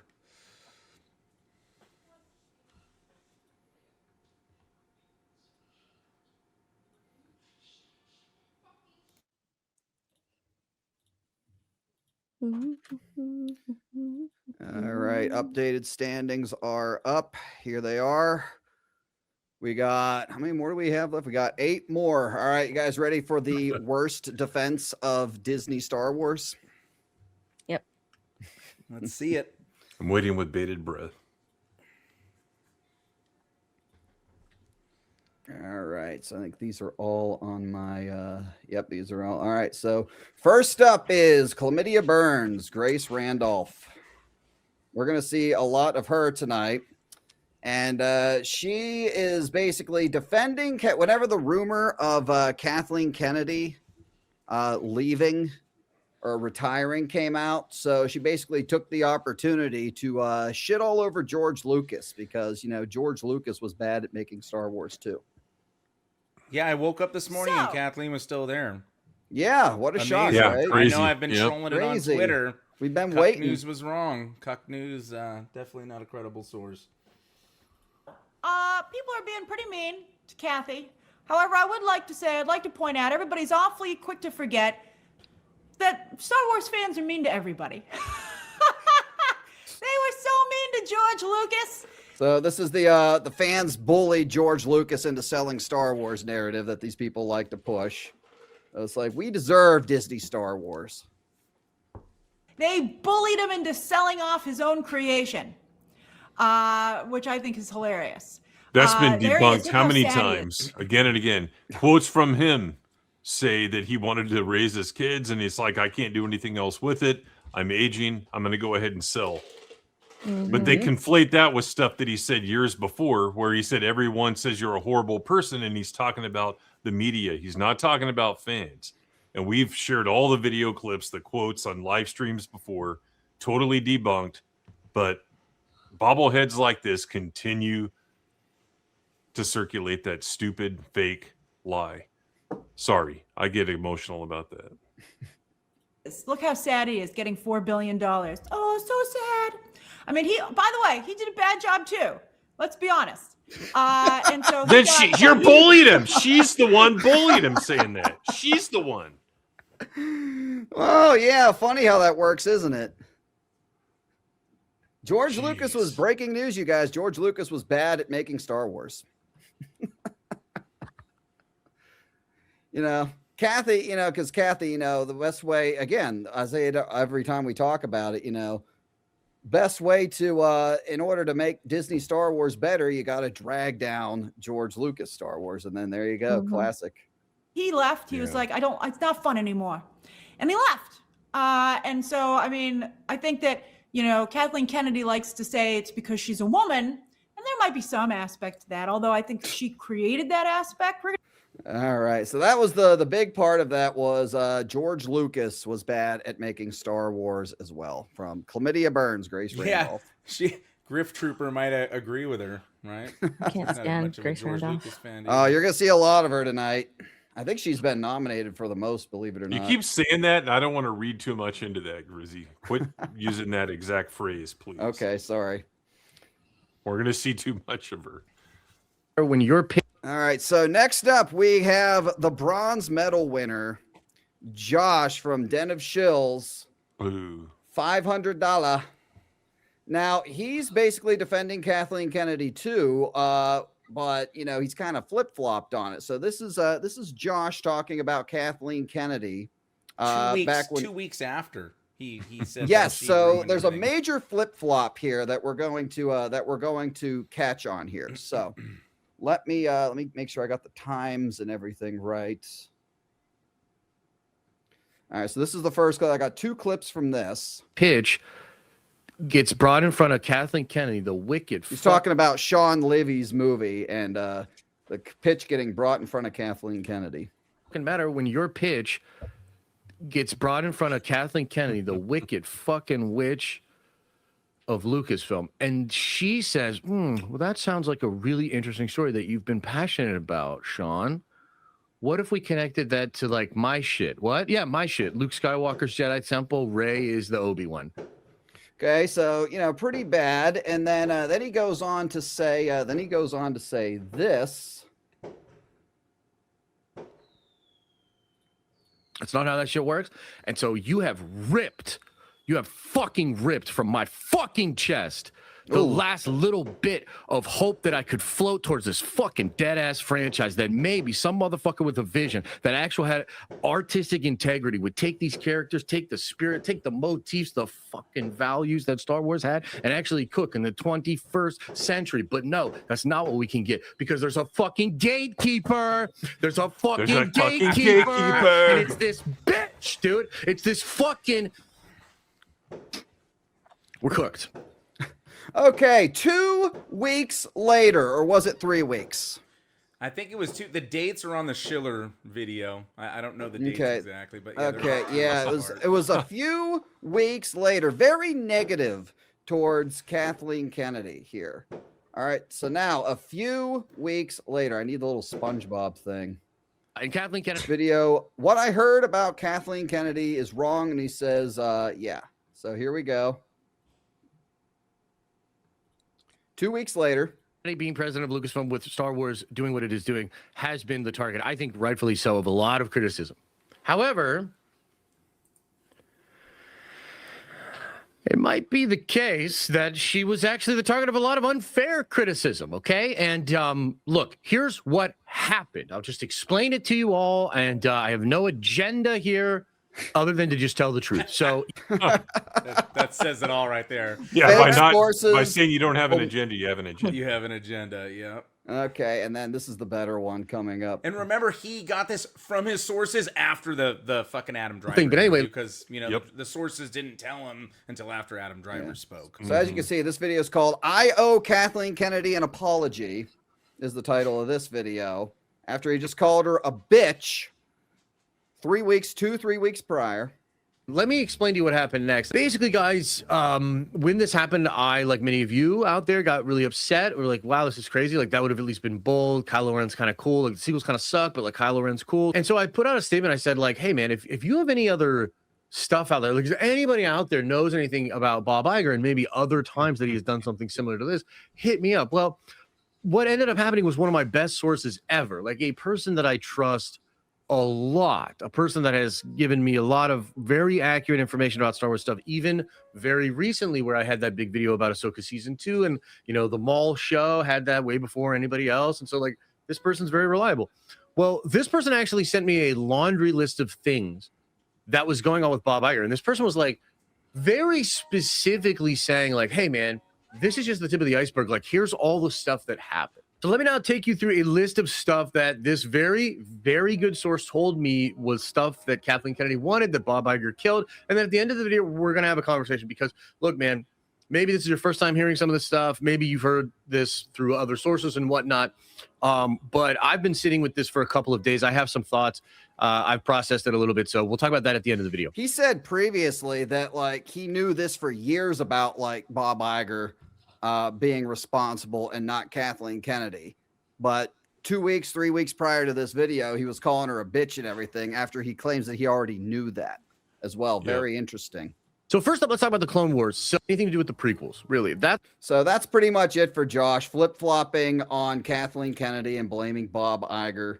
And who's his source? Like, what's their Christian name? Where do they live? You know, we want to know all that when we talk shit about Darth Melvin. So we want to know everything about Josh's source. Otherwise, they're reptilian and weird, right? Mm-hmm. Yep. All right. Worst offenses. Disney Star Wars. Trust So we me. have you have to think. We have a guy who loves faith. This is a clip from my video, by the way, so you might hear some stuff from me. A guy does like 1 million live streams a week talking about fucking Disney Star Wars and why it's great. Jesus Christ. Where the hell is the screen at? Oh, there it is. Jesus Christ. So he's talking about the Acolyte, still defending the Acolyte over a year later. Think, okay, we racked up 1, 2, 3, 4, 5, 6 wins in a row. Let's give the fans what they want, or certain fans what they want. And that is what? Any guesses? More Acolyte. What they want. And that is the continuation of the Acolyte story. Yay. Season 2. Acolyte Season 2. Is the continuation of the Acolyte story. And that is the continuation of the Acolyte story. Because everybody wants that. Your hairline has doubled since last we met. Yeah, this is that's another thing. To be blind to not see the fact that there are Star Wars fans out there that really want a second season of this show. And it's not just like 10 people. So what he's saying here, wow, it's not 10 people. Who knows how many years, but for just people. You need to give all they want to success. Years, but for just people to calm down. People to just maybe go rewatch it and rethink their lives.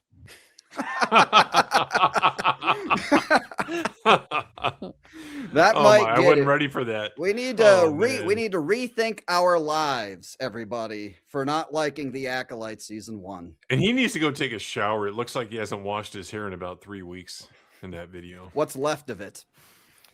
All right, that was a guy who loves fake Star Wars. I honestly, I think he could win if we went through his stream, like every week, there'd be gems in there every time. More on him a little bit later in the show.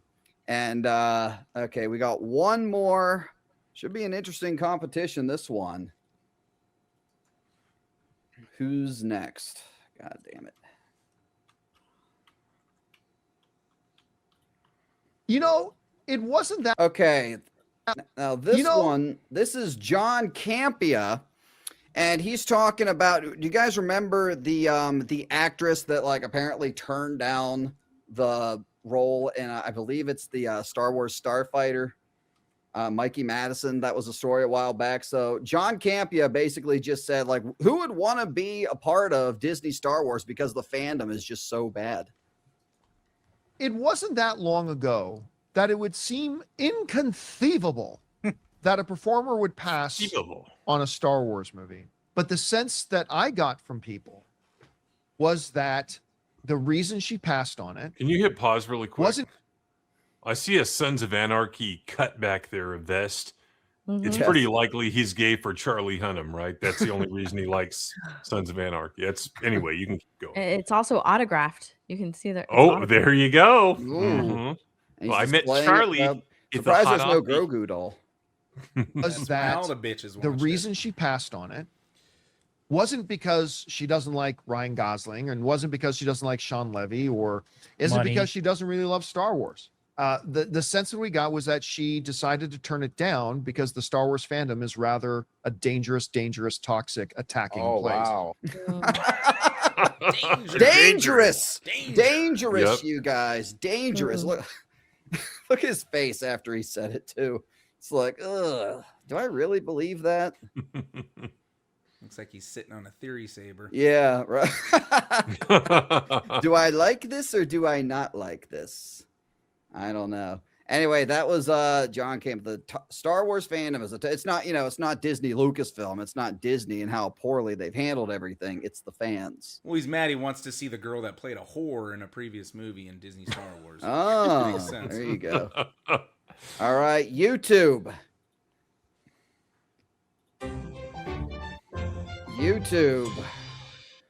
All right, so this is worst defense of Disney Star Wars. And then we had Grace Randolph for saying that George Lucas was bad at making Star Wars. We had, God, I don't even remember. Who was number 2? I'm losing track, for Christ's sakes. Den of Nerds. That's right. Den of Shills for, it's Bob Iger's fault, not Kathleen Kennedy's. We have a guy who loves fake Star Wars for, Star Wars fans need to rethink their lives and give the Acolyte another chance. And then we had John Campia for the Star Wars fandom is a dangerous, dangerous place. And just keep in mind that Josh had on a $2 Fruit of the Loom V-neck during his rant. Oh, shit. Just keep that in mind as you vote. All right, YouTube. The poll is up for you guys. Gonna be interesting. I don't know about this one. Pretty close. And Steph, did you have to go soon? Yes. Okay. Well, you want to stick around for the result, and then you can any mods. I'll stick around for the result. Okay. Yeah. Do you great. have a Rumble any channel, mods have Steph, her? or are you just on YouTube? I'm just I mean, I have a Rumble channel, but I don't really do anything there. Probably should. Yeah. I'll put the link. I'll put your links up. I think Chris is going to drop her link for YouTube. I dropped it on Rumble, but I'm not allowed to chat on YouTube, so I couldn't drop it on YouTube. I'm gonna Thank you, Chris. One of the best mods in the business. Thank you, King Chris. Do you drop it? He's probably looking it up right If now. he doesn't, Soul Assassin will. One of the other best mods in the great. biz. Yes, I will put it up on the replay. I'll put it up in the description. It's a tight race. It is. All right. 3, 2, 1. And is it Chlamydia Burns, Grace Randolph with 34%. Wow. Squeaking by. Josh, Den of Shills, taking a shot at George Lucas is, that's very frowned upon. Den of Nerds, 33%. Guy who loves fake Star Wars, 23. John Campia, 10%. Chlamydia Burns, Grace Randolph is your winner. Let me update everything. All right, Steph. Hey, thanks for tuning in. Did anybody drop that? There it is. There's her link, you guys. Be sure to go give her a sub, check out some of her content and everything. Would love to have you back sometime. If you'd ever like to co-host the main show with me on a Thursday night, would love to have you sometime. Just hit me up. Absolutely. Sure. Thanks for having me on. This is fun. Yep. Great job. Oh yeah. All right. Bye, everyone. Happy New Year. Happy New Year.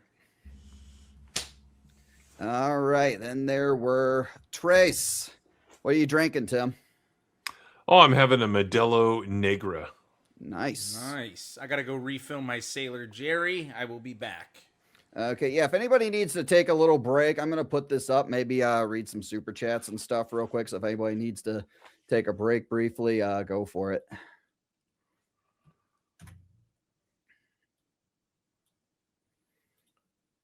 And if you need to take a break, just give me the word and I'll read them and you can say thank you because I know your voice has been going for a couple of hours now. Yeah, I had a large coffee and I have some 5 hour. I know they're bad for you, but I have a 5 hour energy here as well. So they're bad for you, really? Yeah, they got they're kind of like I've read some stuff about them. It has 800% or 1,000% of some bad chemicals and shit. I try not to take them, but figured I'd probably need it tonight. All right, Chlamydia Burns, got her on here. There she is.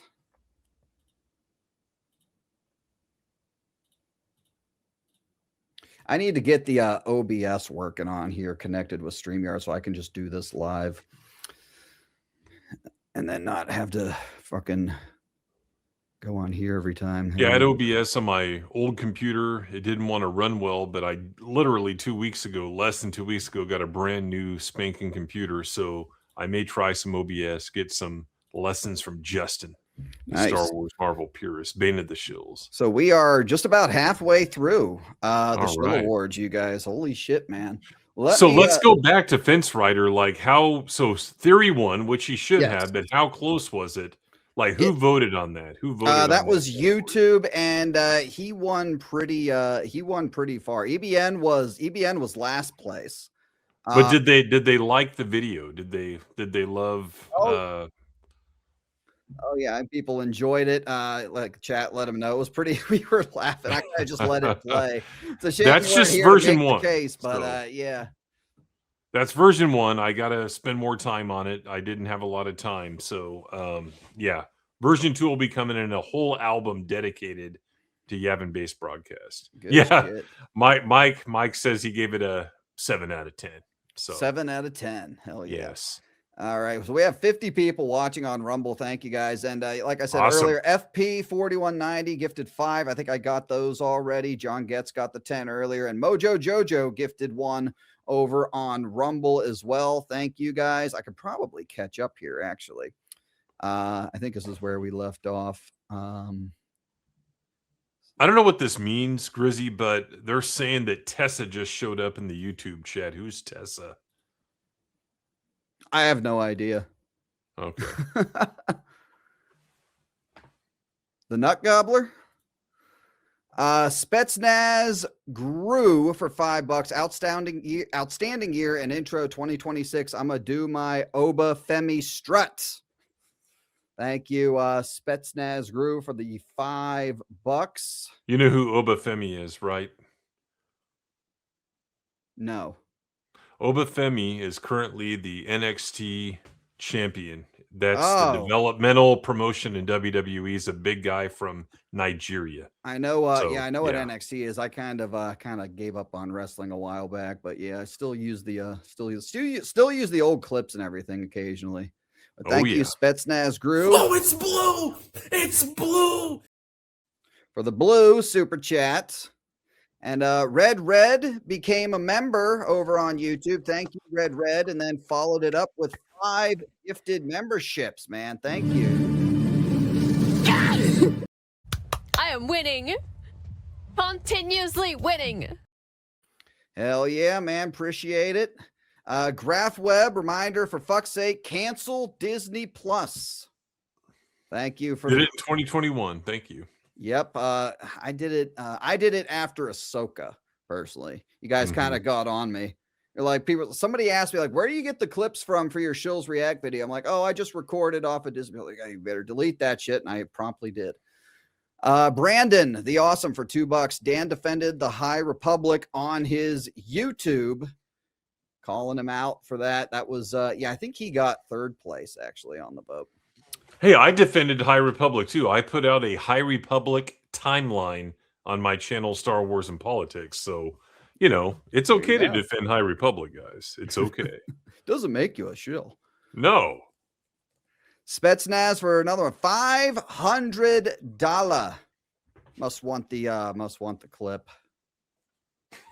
You want $500? Yes, I would like $500. You want $500? Yes, I would like $500. You want $500? Yes, I want $500.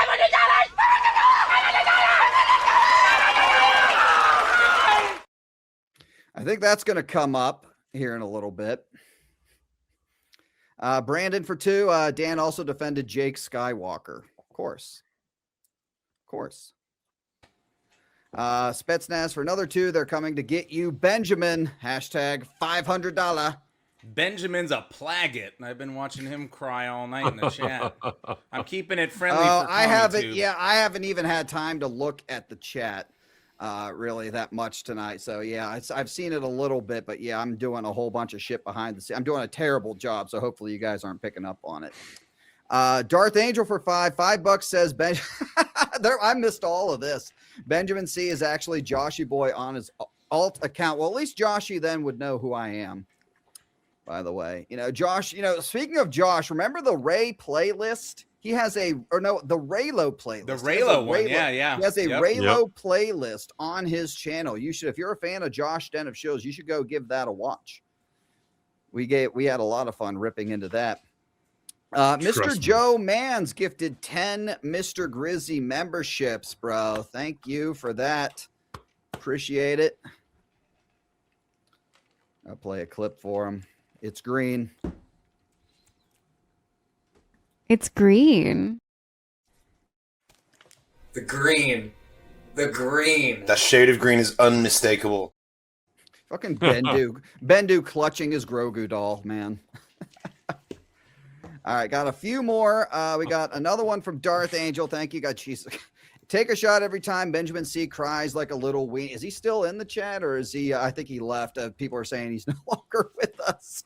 So I guess we'll be pretty sober then. Thank you, Darth Angel. And thanks again, Mr. Joe Mance, for those 10 memberships, by the way. I don't know if I said thank you, but appreciate it, man. Cam, member for 18 months. You play as Cal. That's all it takes to suck. Oh, back to the JJ plagiarisms. Yeah, we're back up for. And Darth Angel, I nominate Benjamin C for Shill defending Virgin of the Year. Who is he defending? Joshy boy. Oh, okay. Yeah, we had some Joshy simps in the chat already, especially around $500 gate. And last one, Rhett became a YouTube member. Thank you, Rhett. Excuse me, for becoming a YouTube member. Greed for peace, baby. Oh my god. Oh my god. Oh god. We got all the color. I gotta get some more colors because Rumble has like purple and shit. So I gotta get some more colors now for Rumble, but we're pretty much caught up. All right, now this we're watching the greatest Star Wars movie of all time, though. Yeah, right. We'll give him some credit. Okay, now let's jump back over here. All right, a favorite, you guys, the Simple Jack Award. This is for like the most retarded dumb take of the year. The Simple Jack Award. This one should be good. How are we gonna vote on it? We haven't had a panel decision yet. Oh, is that it? Well, speak of the devil. It ain't rigged at all, folks. Trust us. All right. Funny how shit works. All right, let's get to. I'm excited for this one. This one should be good, you guys. Let me clear my tabs a little bit here because I am really backed up. All right, worst defense of Disney Star Wars. We're done with that.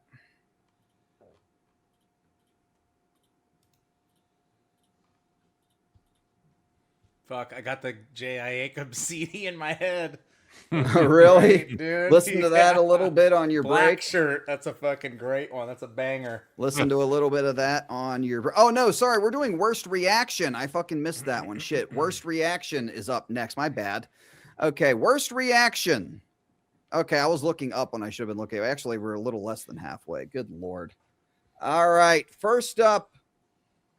For worst, all right, it's going to be us deciding then for worst reaction. First up is Black Nerd Comedy. The name alone. And this is a Fantastic Four First Steps trailer, loud reaction. So let me turn the volume down a tad. Because this literally says loud reaction. I'm going to kind of skim through this. I think most of it's at the beginning. Excited. This is all new to me. Let's get into this. Fantastic Four on February 4th, F4. Yeah. Welcome to the Baxter Building. We make it's like the Jetsons. It's like the Goonies. Right? Yeah, it's got this whole like retro future look. Disney to it. sent the talking points He's out. got all of them. He's just rattling them Look off. at that building. Yeah, I'll be the judge of that. Holy shit! That Beta- needs to be a Beta sound in the effect. That needs to be house. like a $100 super chat bomb right there. This reminds me of like an Arsenio Hall character he did in the 80s, like one of the bits from like Coming to America or something. That's who this guy reminds me of. Building. Yeah, I'll be the judge of that. Oh shoot! Oh, that's the thing. That's the thing. That's the thing. That's the thing, you guys. Literally. Breaking news. Thanks for telling us. I'm glad you're here to tell us these things. It is God. It is. Sorry if it's a little loud. The volume's on 20%, by the way. So sorry if it's still a little loud. That's a cool shot. Oh, look at that car, baby! The fantastic car. Yeah. Oh! Hang on. There you go. That damn, I'm surprised we might have had to have nominated that for Shill Face of the Year. Look at that. Yeah, he saw Galactics and he almost lost his load. Wasn't even that good of a trailer, honestly. It's kind of like, who gives a shit? Oh yes! Galactus, baby! Ooh! Oh, you called it, Tim. The suits! Called it. The suits! Slay! Okay, I'm gonna call it there because I know people are probably gonna leave over this shit. Jesus fucking Christ! I don't blame you for leaving. Yeah, Darth Angel, he jizzed his pants. Yeah, I think so. Holy fucking shit! That was Black Nerd Comedy. Oh, I think I covered this guy when I did the first original Shilltastic 4 or Really? Fantastic Four shit with the Silver Surfer. Back when they were like, it's okay if they sex change the Silver Surfer. Yeah, I think he was in one of my thumbnails with that fat broad from the Mary Shoe. Yep. All right, so next up we have the Nut Gobbler. We had the Nut Dragger earlier. We got the Nut Gobbler. This is her reaction to the gay dude coming out in Stranger Things. Worst Parent of the Year. We just gave her Worst Parent of the Year 2025. And he showed me things, Mom. Oh. He showed me the most awful things with me. And he told me he's also afraid, which proves I can beat him. But for me, you need to know. I think you need to know the truth. This is bad. Come on, Mike. You know, you can hear this too. So if you don't know what's about to happen, this guy's coming out as gay. And this is their very emotional feelings and reaction to it. Yeah, in a minute. Wait, You want something to hear too? I think you need to hear this too. Everyone does. Oh my god. He's so nervous. I haven't told any of you this. Oh, you kind of told Robin. Because I don't want you to see me differently. But the truth is, I am different. I just pretended like I wasn't because I didn't want to be. I wanted to be like everyone else. I wanted to be like my friends. I'm like you in almost every way. We like playing D&D late into the night, and we like that old person spell on Mike's. Literally tears, man. D&D just stands for something else when it comes to him. So I don't like girls. So great parenting, by the way. Yeah, I noticed on your stream you brought that up. The child is more of an adult. The child is more, yes, the child is acting more like an adult than the 45-year-old woman. Crazy. And I had this crush on someone. She's getting the meat sweats. I know they're not like me. But then today, Vecna showed me what would happen. This is in the 80s, by the way, and tell me, like, I don't think this is how it would go down in the 80s. In the 80s, like my parents both worked at a grocery store, and the gays went out shopping like at 11 o'clock at night. Like that was a norm, like in the late 70s and the 80s. So yeah, they weren't coming out of the closet to their parents and stuff like that. You'd probably get your ass smacked. we just drift apart more. Okay, I think that's the. I don't know. Sorry. I can't take much more of this. So yeah, crying reaction. You know, there's real things in life going on, but you know, in a fictional minor, by the way, coming out of the closet in a TV show is just elicits this type of reaction from these people. So that was the Nut Gobbler. Jesus Christ. Who's next? I don't even remember. Okay, we got some more criers here. This one with Superman. I think I have the times on this. Let me check here.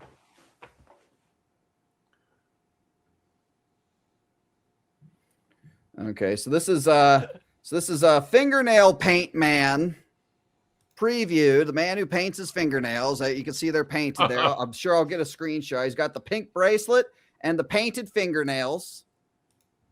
There's got to be some sort of shit going on between these two as well. Stop it! Crypto, help us out!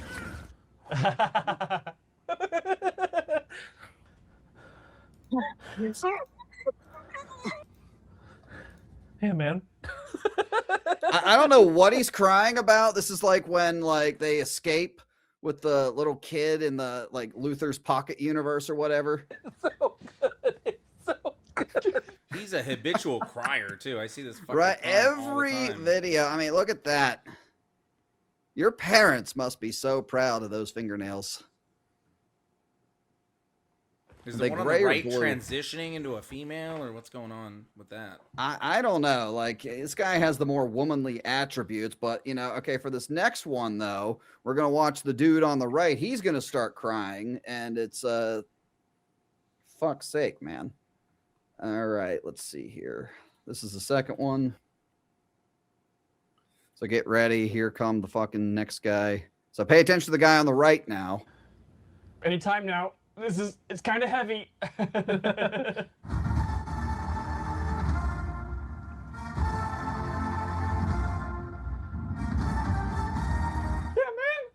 man. That was a fucking shot, man. Fake as fuck. I'm surprised they haven't gotten their in-fight because to James Gunn's next Shill event, for Christ's sakes. I'm surprised. Yeah, it he's hasn't happened. pretending to be crying tears of joy because he can't hide the fact that he's laughing because he knows he's fake as fuck. That's what's going on there. He wanted it to be like a Very legitimate astute cry, but he's observation. not that good of an actor. So Yeah, he was conjuring a cry there. Yep. Get it out. Yep. And then said, "Oh no, I'm laughing. Let me just pretend it's like a cry of joy for fucking Superman." Okay, and last up we have Soups and whoever the hell his friends are. Soups making a return here. This is their Supergirl reaction. Now, I said this in the Shill trailer for this. Like, they're in a hotel room. Now, imagine you're at the room next door and you hear this coming from the room next door, like gay orgy. Looks even better. I don't know what the dude in the back in the soccer uniform on the back there in the yellow. I don't know what that is. You're too young to remember this, but Justin will get the reference. This is like the offspring of Color Me Bad, is what it's looking like. Here. Right? Yep. I can agree with that. Superman! He saves town from nuclear reactor. Yes, they pissed on Superman. Yeah, that's the first thing I recognized. She didn't even care. All right, so it's kind of like mediocre in the middle, but the end now it's kind of, but the end is where it's like really crazy.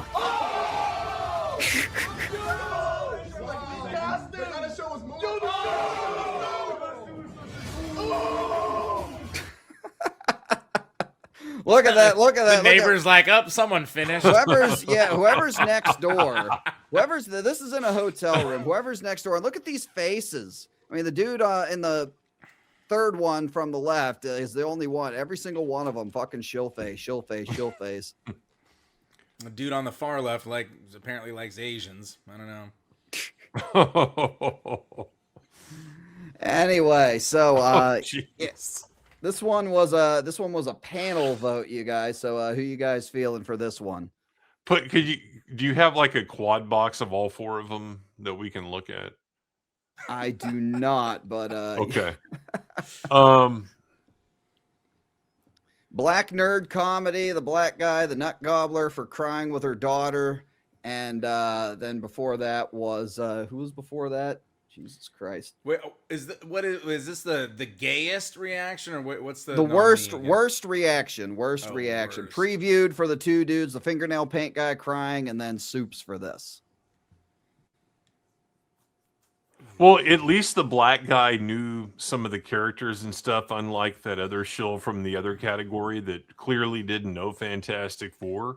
Mhm. So I'm gonna go with the crying gay guys. Okay, If they're gay, previewed. I assume they are. Yeah, previewed. All right. Purist. Bane.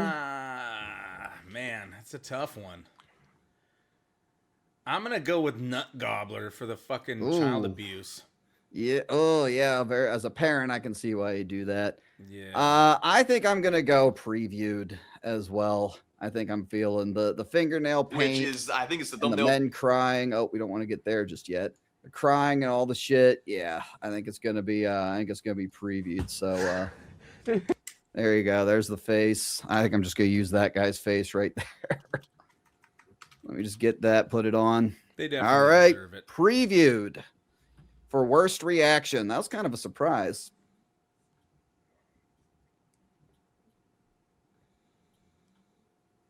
Yeah.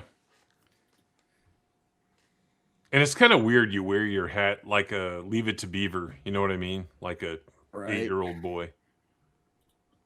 Okay. To go a little quicker, I'm not going to go to the screen every single time. I'm going to put them in and save it and then move on to the next one just to save. We're at 2.5 hours already. All right. So SJW of the year is up next. So let's head over there. That should be interesting.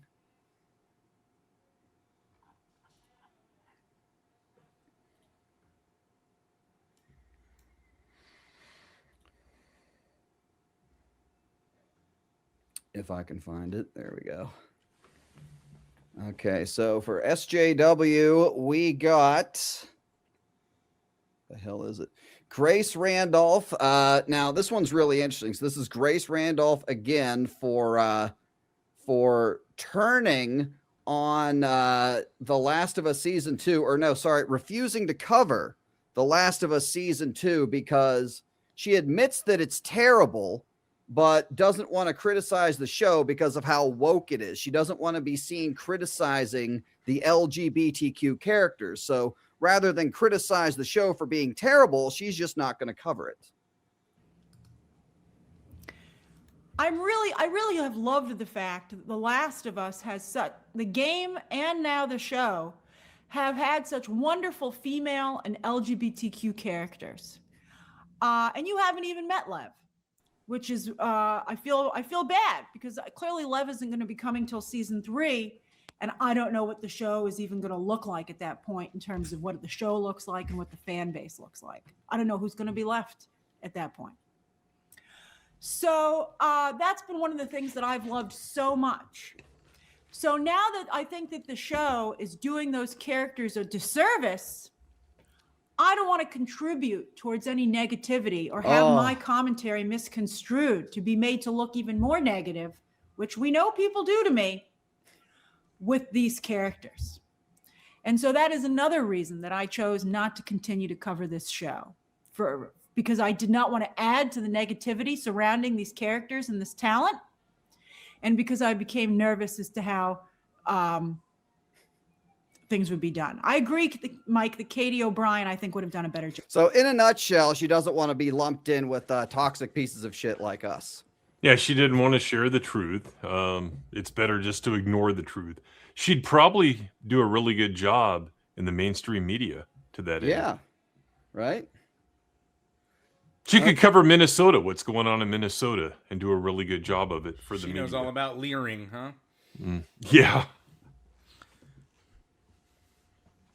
Okay, now this was, speaking of fake news, let me see if I can find it. Here we go. So this is a somebody comic book that cast. He's nominated for accusing Marvel fans of calling Dominique Thorne the N-word, like in comment sections, and absolutely zero evidence. So here's basically his meltdown. Well, let's play the beginning and then the end. As you can see in my reaction that I put up for it. Reaction. It wasn't even really a reaction. It was He didn't like the trailer either, but you know, as always with these people, they dislike it for the right reasons, and we're toxic and racist and insert, you know, the buzzwords. just me disappointed for 3 minutes. Yeah. I'm here to talk about the dislike bombing, which was bound to happen. But more so, I want to get He's going to say it was dislike bombing, but then he's going to admit that the trailer was bad. into But he didn't dislike it. how racist and terrible the fans are. Released, and well, within 24 hours, it had over 200,000 dislikes. Now, I will say this: I was not one of the dislikes, but I am somebody that dislikes the trailer. So, okay. Affirmative action. Hit the like button, guys. So, Come on. yeah, I mean, really? Okay. So, so the problem is not, so you're allowed to dislike it. You're just not allowed to hit the dislike button. Okay. Interesting. Last thing I'm going to do. It killed my hype for it. But the last thing I'm going to do is going to go and dislike the trailer and like every comment calling the lead star the N-word. And Oh, okay. Now, I've seen no, because YouTube, with all YouTube's AI, like deplatforming and canceling YouTubers, they allow the N-word to get through in the comment section. Okay. I'm sure that's true. they go into the comments and post a bunch of racist stuff to really let the people know how big of a fan I am of this character. Anyway, that was Comic Book Cast. Don't worry, there is no evidence. Of course not. Why would there be? Trust me, I'm gonna bro. wager a guess that this guy can suck a golf ball through a garden hose. Yeah. And get the name, guys, for the voting. Comic Book Cuck. You got it? Write it down, please. Write it down. Okay, and let's see. Next up is, I believe this is the right video, John Roca. Or you highlight. Oh, wait, is this the...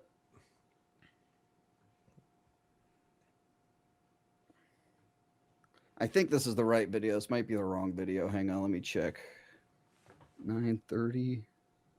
Okay, I think it is. So he's talking about Kevin Feige and Soy Wilson.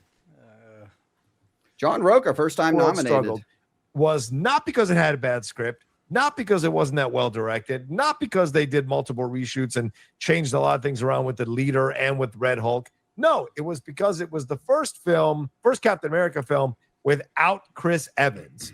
That's exactly what he said to a room full of journalists about the failure of or the low box office of Captain America: Brave New World.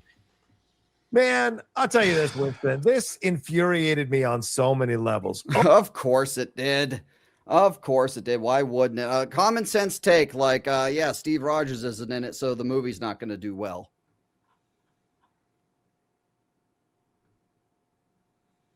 I can't remember. Is this stream or is this Roca's or is this this racist fucking black guy? This is Roca's. Okay, yeah, I think I was trolling them on this, and to his credit, Roca didn't block me, but in it, he happened to be in it, and that's the thing. When you look at it, it wasn't about his journey. It wasn't about they really like being a black superhero, being Captain America. All of that is teased in the Falcon and Winter Soldier show, but they don't really pursue as much of as you would like to have it pursued in the movie. And it's a mishmash. And that he said this over and over, that the movie needed to lean more into the identity politics, the black Captain America in black Captain America in racist America with a white president and everything. So he wanted Falcon and the Winter Soldier on screen for Captain Falcon. Like more, he even said that didn't go far enough. Yeah, I believe somewhere in here. I got one more. This is kind of a long one, so we're gonna play this one. Lead of the Captain America movie that's supposed to be about terrible quality, Roca. Jesus, black Captain America. Like that is not an accident. William Hurt's death almost opened the door for them to change this film completely around and be like, no, let's focus on Harrison Ford. He's going to sell tickets because the anti-woke people and the people that hate black people and the leads of things are going to now maybe see. That's who they want back.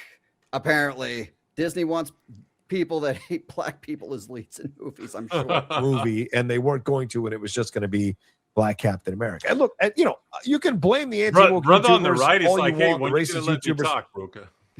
making all their money pushing that shit. Well, that's the guy who said, if you recall last year when the evil orange man got elected, he said they hope that women get pregnant and can't get abortions, and Latinos, their relatives, get deported who voted for the orange man. So that's that guy. So I guess they're perfect for each other. That's fine. The fact that they listen, that's the problem. That these people are listening to this crap, that's the problem. Indeed. Yeah, I just it's just one of those things that it's like, yeah.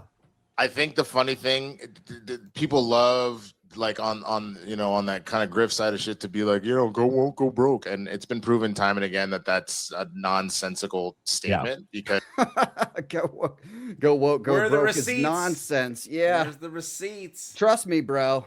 I can't wait until one day I hope Rocha runs for politics because Grizzy's got enough receipts. He said that to he was thinking derail about it. a political campaign. As somebody, he said that he was going to do it too. That'd be hilarious. I think the Trump administration is taking a toll on Rocha this year. He's really he's really fallen from grace from last year. Okay, last one here. Where's okay? This is it. Yes, Movie Bob. More about it. We got Movie Bob for basically saying that the internet, the toxic internet, owes Rachel Zegler an apology. Than one another because they didn't make it. And not a single thing that could have been updated or downgraded in the direction of the people who made this and the people who were trying to just act in a fucking movie. Especially when everyone who claimed to care so much that they had with at one point. So basically, wicked shocker, the internet was wrong. Shit isn't the fucking Zapruder. Shit, I think I time-stamped it wrong. So, like, are people gonna say they were sorry for dragging all of this nothing, not to the studio, motherfuck Disney, but like for making all the rest of us in the press and everyone in the audience actually have to think about and talk about this bullshit after all of a year of not just like, you know, anticipatory, is this going to be good or not? Because, okay, fine, whatever. I feel like people get way too over concerned about what are basically movies for babies. The degree that for hate clicks, YouTube pretended to be deeply offended and caring about this because the entertainment press decided that Rachel Zegler was the current like hate target was just bizarre. And none of this conspiracy shit about are there dwarves, are there not dwarves, did they change the whole story, is this political bullshit? Are you going to apologize to what is still a 23-year-old actress who's been in 3 fucking movies? Are we going to apologize to Rachel Zegler? Obviously ignoring everything Rachel Zegler said and the dumb shit that she said. Rachel Zegler's the victim. Breaking news. Any thoughts on that? No, nobody gave a shit about Snow White. I love his Blue Sky promotion. No, I'm not homosexual, so don't care about Snow White. Yeah, exactly. I used to actually make thumbnails saying we don't cover fucking Snow White on this channel. All right, YouTube. Well, you gotta cover it for the grift. That's what we do here. All right, YouTube. Give me a second to put this up. So we had. Hey, shout out to all the SJWs in the chat. I've been watching you all lurking tonight. Yeah, this one's for you. Watching the Gatekeepers Alliance. We fucking love it. Stay triggered. Quit bitching and complaining, or keep bitching and complaining, and enjoy the show. You fucking losers.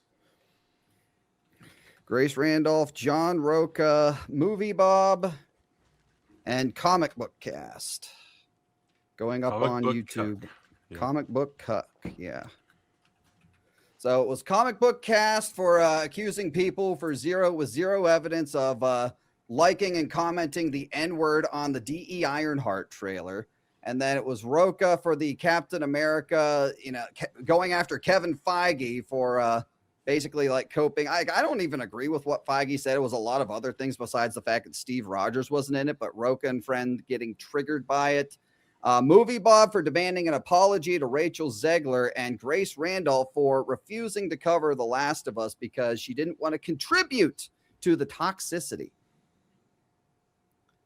All right, 30 seconds, man. I would go for the fake racism shit. Yeah, that's where it seems to be going. That's old, played out, like you're fucking, you know, 20 MPC fucking uploads behind. All right, 3. Oh, it's kind of close. 3, 2, 1. And John Roca, last year's winner, got a W on the Shill Awards this year. Congratulations, Roca. I thought you weren't going to make it this year, but you did. Good shit. You did it. Whew, how long are we going here? Almost 3 hours. Nice. Anybody got to work in the morning? Oh, yeah. Oh, yeah, same. It's all good, though. Technically, I don't, but I do because I'm a fucking hard worker. But yeah, I'm not mandated to. When I work in the morning, I stream until 2, 3 in the morning anyway. So I work it's all from good. home. I've worked from home since 2009, so I do my own shit. Damn it. All right, congratulations, Roca, man. You got to hear Go, the Roca. the Roca moan for that one. Huh?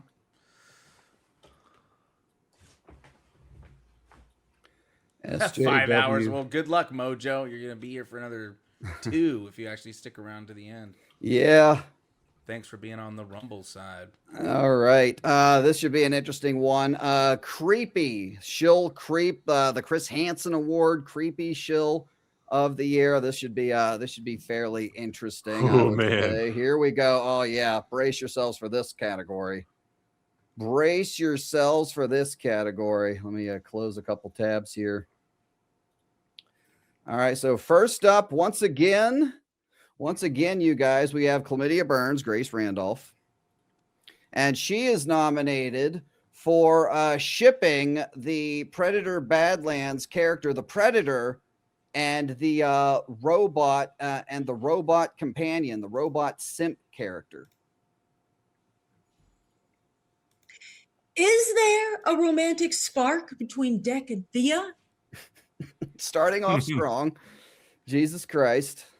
We've had this debate before, recently, in fact, with Alien Romulus. And I will admit, the second time I saw the film, I could see that maybe it wasn't there, right? But I gotta tell you, I mean, I'm gonna see this movie again, but I'm fairly confident what the movie intends. Here's why. You know, again, Her screeching just kills me, dude.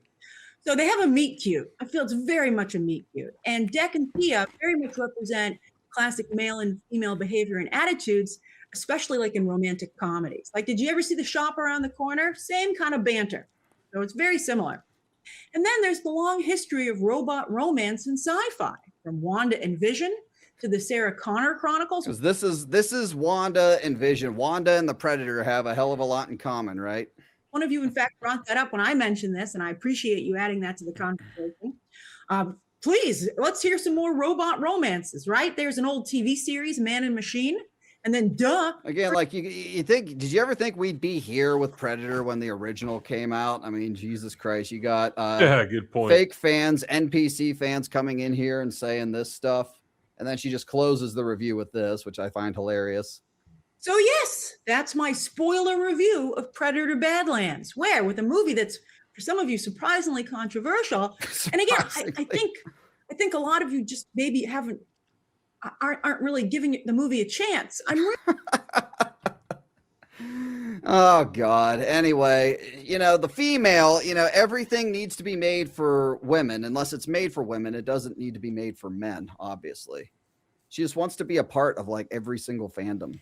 It's like a mix of bestiality and like robo. Yeah, very sexualism, very like strange. but Yeah, it's weird. I mean, like we know she had a Disneyland. vibrator out for the show, so I guess that makes a little bit of sense. But All right, and then the next one was okay. So this one To me, So this is the Real Rejects. This is a chick talking about the lesbian sex scene. I think I got a photo of it here for you guys who may have which missed chick? it. Can I guess? Is it the chick in the middle? Yeah, so she's talking about this scene right here, for Christ's sakes. Hopefully the stream doesn't get taken down for putting that up. But And that's why she won Actor of the Year for the Shill Awards. Worst Actor of the Year. She's on top. So compared to an actual woman. Yes, this chick's talking about that scene. this was the most uplifting episode so far. Ugh. Very exciting. And then, of Sexy. course, absolutely. Was Like, sexy. why you had to cut away from the full-on juicing? Like, Ugh. why? But then again, See, it's never enough for them. then again, I'm like, I'm not trying to see them naked. I'm just like, I just like that they were together. Please okay? don't show that. But you make us. Right. Isabella Jeez. Merced, I'd probably be okay with, but the other one, good Lord, you guys have seen the memes and the pictures and the everything, for Christ's sakes. Needs more juicing, baby. Hell yeah. I think her and Roxy were juicing after this. Good Lord. stream. Thanks for that image. But no, she has the pride jacket on, you guys. I thought it was a clown jacket, but yeah. Well, I guess. same thing. Yeah. Same thing. You're probably right. Yeah, same thing. And then here we go. Now this is a short one, but we got Hi, Matt. Eric Voss. So you guys may remember this one. This is Eric Voss interviewing Matt Shackman, director of Fantastic Four, and I think this is where Voss's closet began. So pay attention to Matt Shackman's reaction. Hi, Matt. Hi, Matt. Hi, Matt.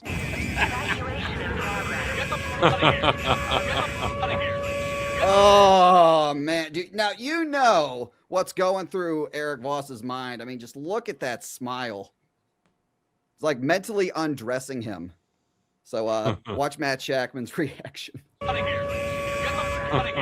Hello. So, He's like, hello. I was super excited to see the WandaVision Easter egg. Boss's closet, yo. Yeah. Boss's closet, yo. I mean, Matt Shackman's like, I am about to fire my fucking PR guy who schedules these interviews. He's like, dude, what in the fuck? Just kicking off. Hi, Matt. Oh my This God. reminds me of what I've seen all over social media tonight, and Scott Van Pelt reacting to the New Year's gays kissing. Have you guys seen that yet? I have not. Van Pelt won't have a job by the end of the week. Let's put it that way. All right. Now, the last nominee, I'm going to play a clip here. Let me go and I have to go find it. I'm going to put it up for you guys. It's a clip from my video today. I'm sure Star Wars Sexplained is watching. He said he would be. Where is it? God damn it. There it is. All right, so here it is. Oh, hang on.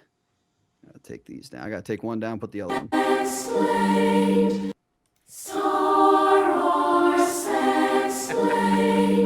Likes to put peanut butter on his junk and let his dog lick it off. Oh. Woo! That's some top tier. Okay, shit right I there. told you guys, Doggate again. Doggate again. First Cal man. Kestis, fucking and JJ JJ earlier. plagiarisms, Man. and now we got I don't know which is worse. But We're having a dog off here tonight, I guess, huh? Yeah, and shout out to the church choir I hired to sing that. They did a great job. Great job, church choir. So did we determine how we were voting for this yet? We did not. Hang on, let me put this up. I thought it was YouTube. Oh, YouTube was on the last one. Oh shit, my bad. All right, we're doing a YouTube members. I think the last one was it because I did it at the end of the segment. Like the last one was YouTube chat. All right, YouTube members, here comes another one your way. Give me a couple seconds here. Oh, this is gonna be a tough one. What do you guys think? Well, it's like my diss track, Fake Fan. One of the lyrics was, the Kmart cowboy says, no thanks, how much for the dog? Kmart cowboy being Dave Filoni, the wolf sexual. But he'll extend his likings to regular domesticated canines from time to time. So I'm going with Sexplained. I don't want to skew the vote, but it's got to be. Oh, you can you can say that's why we're here. We're here to discuss it. All right, members, it's Yes. up on the community tab. Grace Randolph for shipping the Predator and the Robot, the real rejects for the juicing between Ellie and Dina and The Last of Us, the finger blast dyke sesh. Eric Voss. Now that was one as well. Eric Voss for the hey Matt, flirting with Matt Shackman in that interview, freaking him the fuck out, obviously. And Sexplained for the peanut butter and the dog. I think I would go Sexplained as well. Sexplained. Hey, and right. while we're waiting for the results to come in, I'm just going to say this. Sometime in 2026, we are going to expose why J.I. Acup should not only be nominated, but will be the grand champion of Creepy Shill of the Year. So get ready for that in 2026. Some big shit coming. Because we're not done with that motherfucker. The More to come. documentary's coming, I know. That too.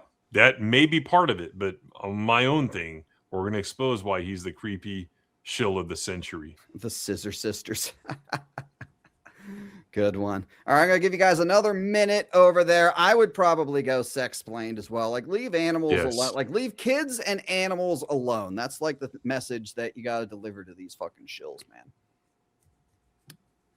But they never seem to get it.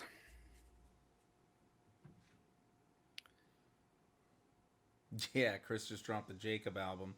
Shit is great. And it can't get blocked. Yes. He can try to do what he wants on YouTube, but it will be released on Rumble. So good luck, motherfucker. Good luck. FYI, the Mando Grogu trailer reaction that he struck is back up on the Gatekeepers Alliance Yes. channel. Yes, another fake copyright struck. Right. Taken down. Oh, Hannah, you're my dream girl. Dark Side Records. All right. I'm going to hit refresh here. What we got on the winner? Eric Voss. Eric Voss got it over Sex-Plained for High Matt. So Eric Voss of Voss's Closet with 44%. Sex-Plained had 38%. The members have spoken. Eric Voss. I mean, that was pretty. I mean, I think the fact that it got memed really carried it at the end of the day. Hashtag Doggate got memed as well, though. It did. But and there was a victim involved with Voss too, right? So pretty definitely. much, yeah. Yep. Pretty much that too. It was an actual human person. Yes. All right. No, not Roka. My copy and paste shit isn't working, but it's all right. We'll get there. Okay, now you guys, now is the Simple Jack Award. I got a little bit fucked while going through this. All right, Eric Voss. Now it's time for the Simple Jack Award, which was won last year by Star Wars Theory. Fortunately, did not make it on this year, you guys. Yeah, he upgraded Defense Writer of the Year. So Yep, upgraded to that one. All right, let me pull up the. Come on, man. Okay. Okay, so we're kicking off. I don't even remember what. Oh, I remember what this one is. Okay, so we're kicking off once again with Chlamydia Burns, Grace Randolph, once again. Anyway, let me see let me get all my shit ready. God damn it. Okay, Grace Randolph once again. And I believe this is the Sonic one, if I do recall. Yes, so this is her take on Sonic 3. Anybody familiar with Sonic? Actually, the first movie was the last one I saw in theaters right before COVID. So, okay, so there's a character called Shadow. He's basically like, like Dark Side Sonic kind of. So this was her take on Shadow the Hedgehog, and he makes friends with Maria, who's a child, I guess. Now, Shadow and Sonic are both kids themselves, but this is Grace Randolph's take on it. I remember this one. Also, let's talk about Shadow and Maria. I'm having a little bit of a Super Mario Brothers moment here. Now, so she admits that, and then she continues to have the moment here again. I have learned from the Super Mario experience. As you're about to see, she has not. This is just my take on it, but I don't really know if Shadow and Maria should have been hanging out together so much. I was, because Shadow very much was adult coded. It wasn't like two kids hanging out. I'm glad Maria was such a kind person. Now, this is in the games, by the way. Shadow and Maria were friends in the games. And Shadow, I don't know how old Shadow technically is, but Shadow is like a child, and so is Sonic. What's up with Grace's hair? Is she? I don't know. She's looking for the Something About Mary award, I guess. Yeah. Oh, God. Yeah. And that she was helping Shadow and making him have a better life. But they didn't need to. I don't know. I'd be like, I think you guys could have magical times together with adult supervision. It was nice that she would help Shadow and they bonded, but they didn't need to watch movies together, you know, cozying up in a room. Why not in the commissary with everybody else? So here's something for the chat to consider on this particular category, this stupid coded thing that all the shills use. So let's reverse it here. What if in a production an adult is coded as a teenager? Is it okay to fuck a teenager if you're coded as a teenager but you're really an adult? That's where the logic behind coding falls apart. So anyone that uses coding is a complete buffoon. So let that skew your vote a little bit in this particular category. So next one, Real Rejects are back, and they're nominated for this one for comparing Neil Druckmann to George Lucas. Stuff there, but Neil Druckmann, who has become a very polarizing figure over He basically made the worst video game ever, and then made arguably one of the worst seasons of a show ever. years since Last of Us 2, has said that... Is he the game developer? He's the person who created Last of Us. Okay, Yeah, got it. and he's also directed episodes... I've seen his name, I just didn't know. Yeah, no, he's like the guy behind... He's the George Lucas. Okay. Yeah, he's the guy behind Last of Us. And he's just put out... It was a while that was in development, but now he's saying, like, don't count on it now. So... George Lucas and Neil Druckmann in the same sentence, like Jesus fucking Christ. The Last of Us comparing to George Lucas Star Wars. Had one game that people liked. It's basically like the first game was like George Lucas Star Wars, and then the second game was Disney Star Wars, only he did two, and then did the same thing with the show. Anyway, that one just like kind of pissed me off. Just because I played the first game wasn't terrible, and then just like, and he just went fully like a zombie apocalypse show, like the show that you think nobody would consider going woke on. All right, now this one, you guys all knew this one was coming. A guy who loves fake Star Wars and his take on The Mandalorian and Grogu box office. You guys Billions. Knew, you guys knew Billions. this one was coming. I remember So, this. if the Mandalorian and Grogu movie is a success, which I'm hoping it will be, He said this at least 6 times, by the way. if it gets critically acclaimed, like the first 3 seasons were, if people want to go see Grogu in the theaters, like they always do, it's not going to make $1 billion. It's going to make 2. Like if $2 billion, chat. The Mandalorian and Grogu. If this movie makes $2 billion, I will delete my channel. It's like, yep, time to give up. named, people want to go see Grogu in the theaters, like they always do. It's not going to make $1 billion. It's going to make 2. Like if it's a good movie, you got Star Wars. But it'll make $1 billion just even if it's mid. Pure and simple Star Wars. That makes you simply, like Solo, $300-400 million. The fact that it's Din and Grogu, their most successful Disney Plus series, at least another $300-400 million. You're already sitting around $700-800 million. You got Grogu being the draw for all these little kids. And if it's a good movie, if it's a multiple rewatch movie for Star Wars fans who want to see this time and time and time again, $1 billion is not a goal that it's going to accomplish very difficultly. Like it'll be quite easy to accomplish that goal.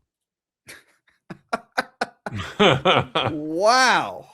Okay, you heard him, chat. It'll be easy for The Mandalorian and Grogu. And by the way, we looked at the numbers. It actually, the first teaser trailer has less views on it than Solo, A Star Wars Story had. And that one only made what, 350 million, something like that? Shit, yeah. It made something like that. It has less views than that one does. And reminder, I said this earlier. More people were talking about The Hunt for Ben Solo a few months ago. Yeah. Than we're talking about The Mandalorian and Grogu. Like, if that doesn't tell you, if that's like, you know, that doesn't clue you in as to what this movie's going to do. Like, I think Disney Lucasfilm would be thrilled if this movie made 500 million. Yeah, I mean, who knows what's going to happen, because I think Mandalorian movie will have the normie, whereas something like Hunt for Ben Solo Oh, is good, a but this- very loud minority that's screaming, like all the weirdos on X and social media, and they seem like they're more influential than they really are. But with Mandalorian, you get a bunch of the normies. Oh, look, Star Wars movie with the Baby Yoda. Let's go. It's a possibility that could happen, but $2 billion? Are you kidding me?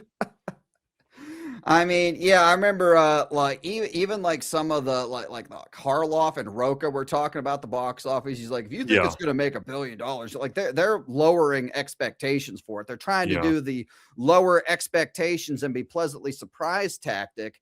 And then you have these idiots coming on saying $2 billion. I don't know. That's probably my pick. But this is Eric Butts talking about James Gunn's Supergirl hatred. And toxic fans are actually bots and being influenced by bots. We covered this a couple weeks ago. Looks great too. So yeah, 100,000% in. I hope you are too, but I know a lot of you aren't. And then I know a lot of you are either, we'll go too deep into it. Some of you are bots. Some of you are influenced by bots and you don't know it. That's just the truth of it. That's what's going on right now. Anywhere foreign people that don't like us can sow dissent and discontent and argument between us. That's what they're doing. I've been talking about this for like 7 years now. It's become more proven lately. There's more evidence to show it. But it's like, stop. If you like what you like, stop letting other people think for you. Oh, well, no, I'm going to go way too deep because we've lost critical thinking. Okay. Caught it. Now, this is the look. I made this joke when we first caught this. I almost put this for like, if I had a worst screenshot of the year, that would be in it. This is like, I just successfully slipped you the date rape drug right here. That is the look a man gives you. Yeah, exactly. So Eric Butts, you guys, Simple Jack Award for saying that. And he said that about the Rise of Skywalker as well, that it was Russian troll farms. So it still continues on. See, where are we at? Oh, I was going to say we haven't had Rumble chat in a while. All right, Rumble. We're going to have to narrow it down to a 1v1.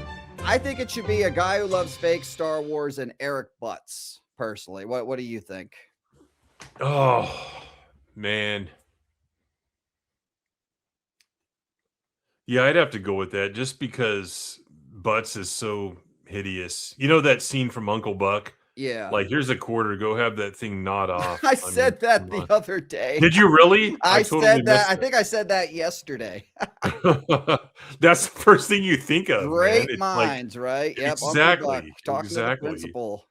Yep. Yes. 100%. All right, Rumble. Let me get you guys ready here. All right, Rumble.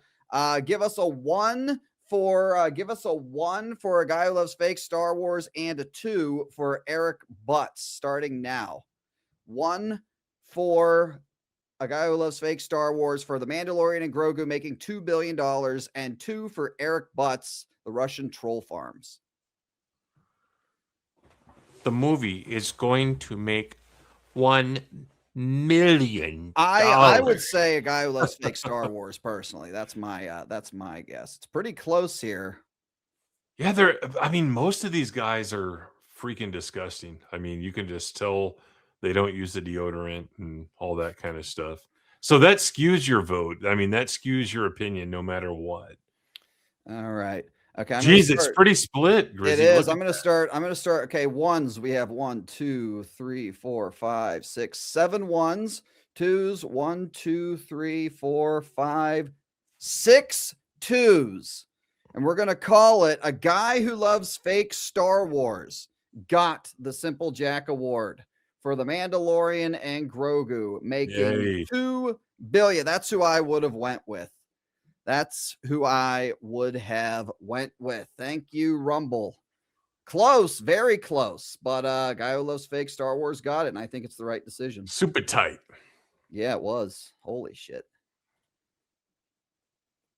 All right, let me find. I know I have a picture of him somewhere.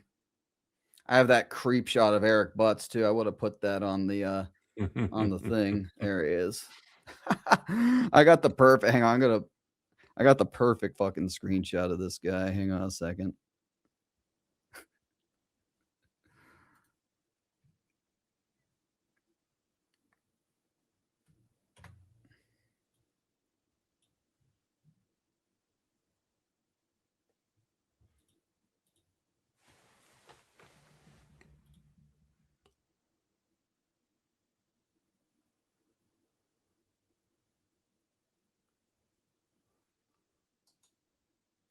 Oh, come on. Where is it?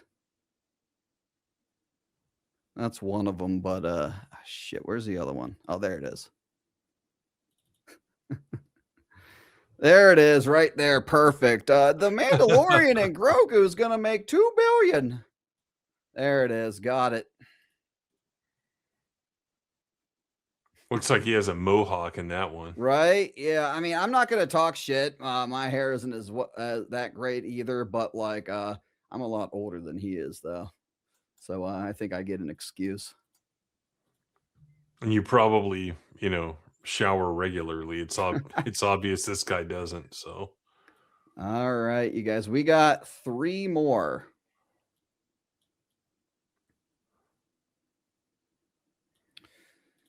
We got 3 more, you guys. All right, we're gonna move on now to MCU Shill of the Year.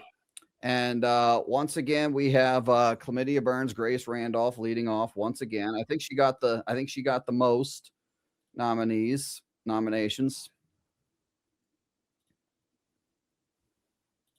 big accomplishment. Right. You got to get the girls and the gays. And I don't understand why there's somebody at Marvel running around You waving. got to get the girls and the gays for Avengers Doomsday, baby. Hell yes. Of course. Target audience, because we know that they show up. We know that they show up. Even that flag saying, what about my girls and my gays? What are they going to be excited about? Like, there's nothing really here for us. God forbid. God forbid. And then, so here's Grace talking about later. She desperately wants She-Hulk in Avengers Doomsday as well. And she wants She-Hulk in Avengers Doomsday because she wants a romance. Main Avenger somebody. This is the sexy, fun, and flirty She-Hulk of the comics. And she again likes to have fun. I'll take Horage for 200. And while she and Daredevil definitely be on a break, I mean, he's having fun over in his Disney Plus series. She could have a little fun too with this new Avengers team. A little flirtation, perhaps. Jesus fucking Christ. Puts on shorts and tries to go fuck somebody. That's just fucking. Vice Principal's great show, by the way. Is it really? Oh. Yeah, it's a really good show. Thor, or maybe number 6, Star-Lord. His last girlfriend was green. I'm just saying. Is Wayne Brady gonna have to choke a bitch? So Star-Lord and She-Hulk in Avengers Doomsday. And she also said that they need to take time in Doomsday to fix all the MCU characters as well. Jesus fucking Christ, man. Anyway, Grace Randolph. Oh, that's right. Then we had Soy Coy. Riri Williams. Talking about Riri Williams better than Tony Stark. In a nutshell. Riri Williams is so much more of an approachable idea, so much more of a connection than a billionaire weapons manufacturer. So I think having a character like Ironheart building a suit herself, navigating the world, going to MIT, but Riri Williams. Oh, shit. More of a connection than a billionaire weapons manufacturer. So I think having a character like Ironheart building a suit herself, navigating the world, going to MIT because of her smarts, but having to figure out how to pay for it is way more interesting. Damn, son. Way more interesting than Tony Stark. You know, the black girl experience. Everything. I think I have one more from him in that effort. I saw Ironheart footage at D23 4 years ago. Early access. I love that footage. There are receipts. I've been talking about Ironheart show for quite some time. I think now the greater world is going to see this is going to be awesome. Seriously, and that actually won worst show of the year. Reminder, D.E. Ironheart. Indeed it did. So Soy Boy Coy, wrong on that prediction. very wrong on that prediction. And then what's next? Let's see. We had Grace. The Soy Boys. I haven't seen the Soy Boys but at the same tonight, time, no. I think they're talking about the Marvels and how 38 was it 30. I'll just play it. There's like a 35-year-old men comment here. people look at the past with rose-colored glasses, and now these newer movies are suffering for it. Like, I love the movie The Marvels. I thought it was fantastic. Kamala Khan was the shining star. The in that Marvels movie. bombed at the box office. And people shit all over it. And it's a lighter tone, and it's probably geared towards a younger audience and a woman audience, and that's great. And they didn't show up; they never do. Instead, you've got 35-year-old guys complaining it's not for them, and you look, "Oh, come on, man." Duh. Well, why do you think the movie bombed, bruh? At least dress them up nice, for Christ's I sake. You're totally gonna do forgot that. about that one, actually. Yeah. Anyway, Soy Boys.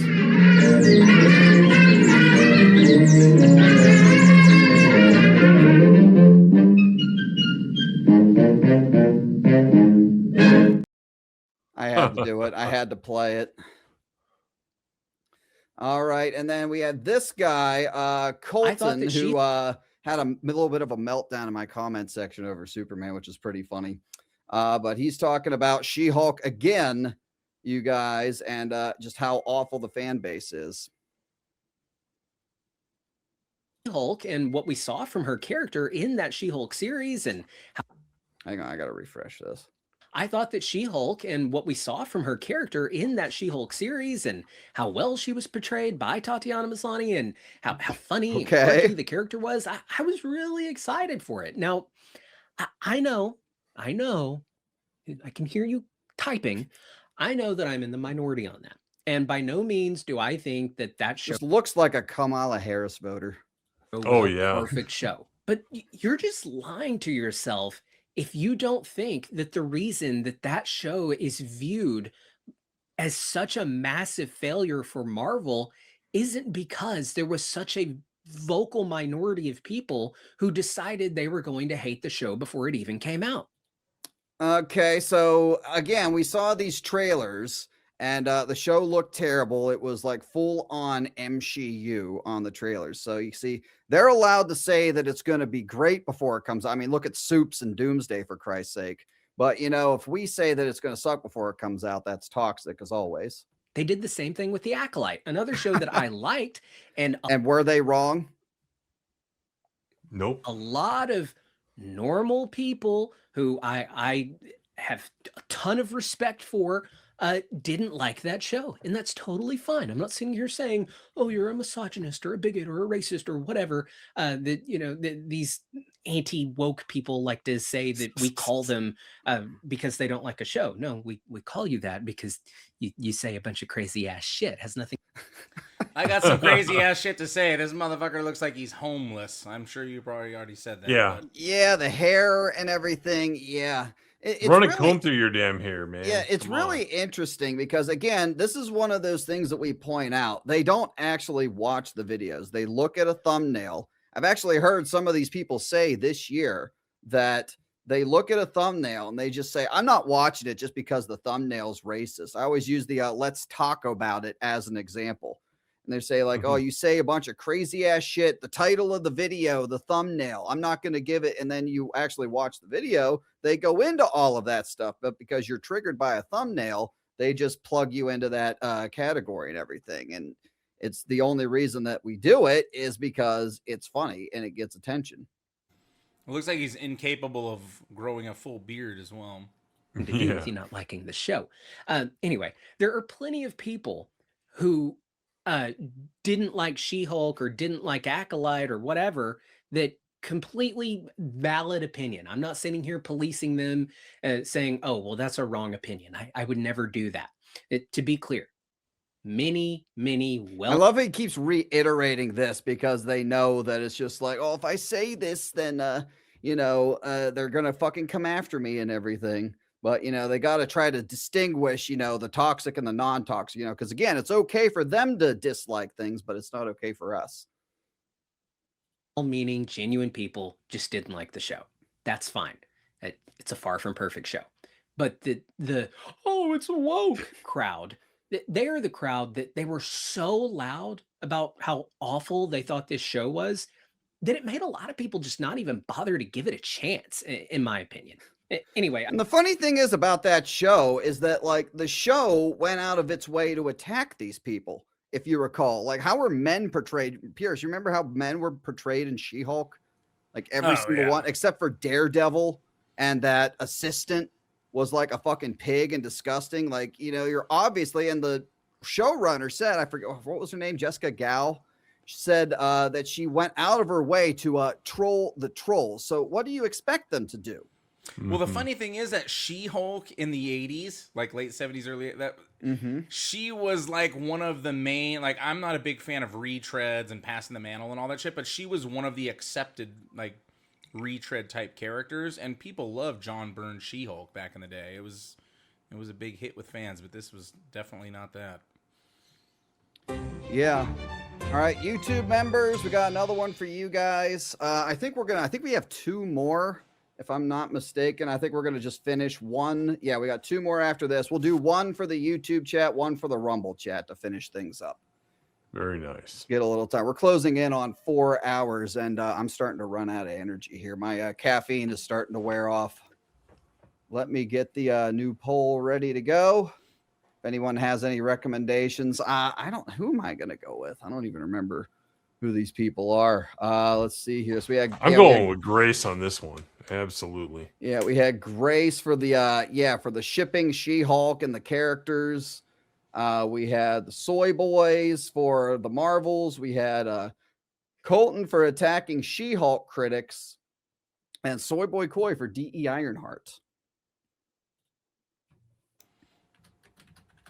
I'd probably go Grace as well. Yeah, I'm thinking Grace. The shipping, the characters, and everything.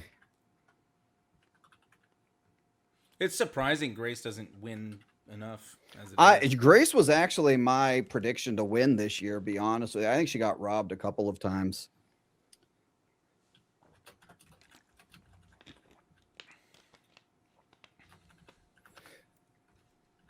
All right, members, 3, 2, 1, go. And we'll give you guys a couple of minutes.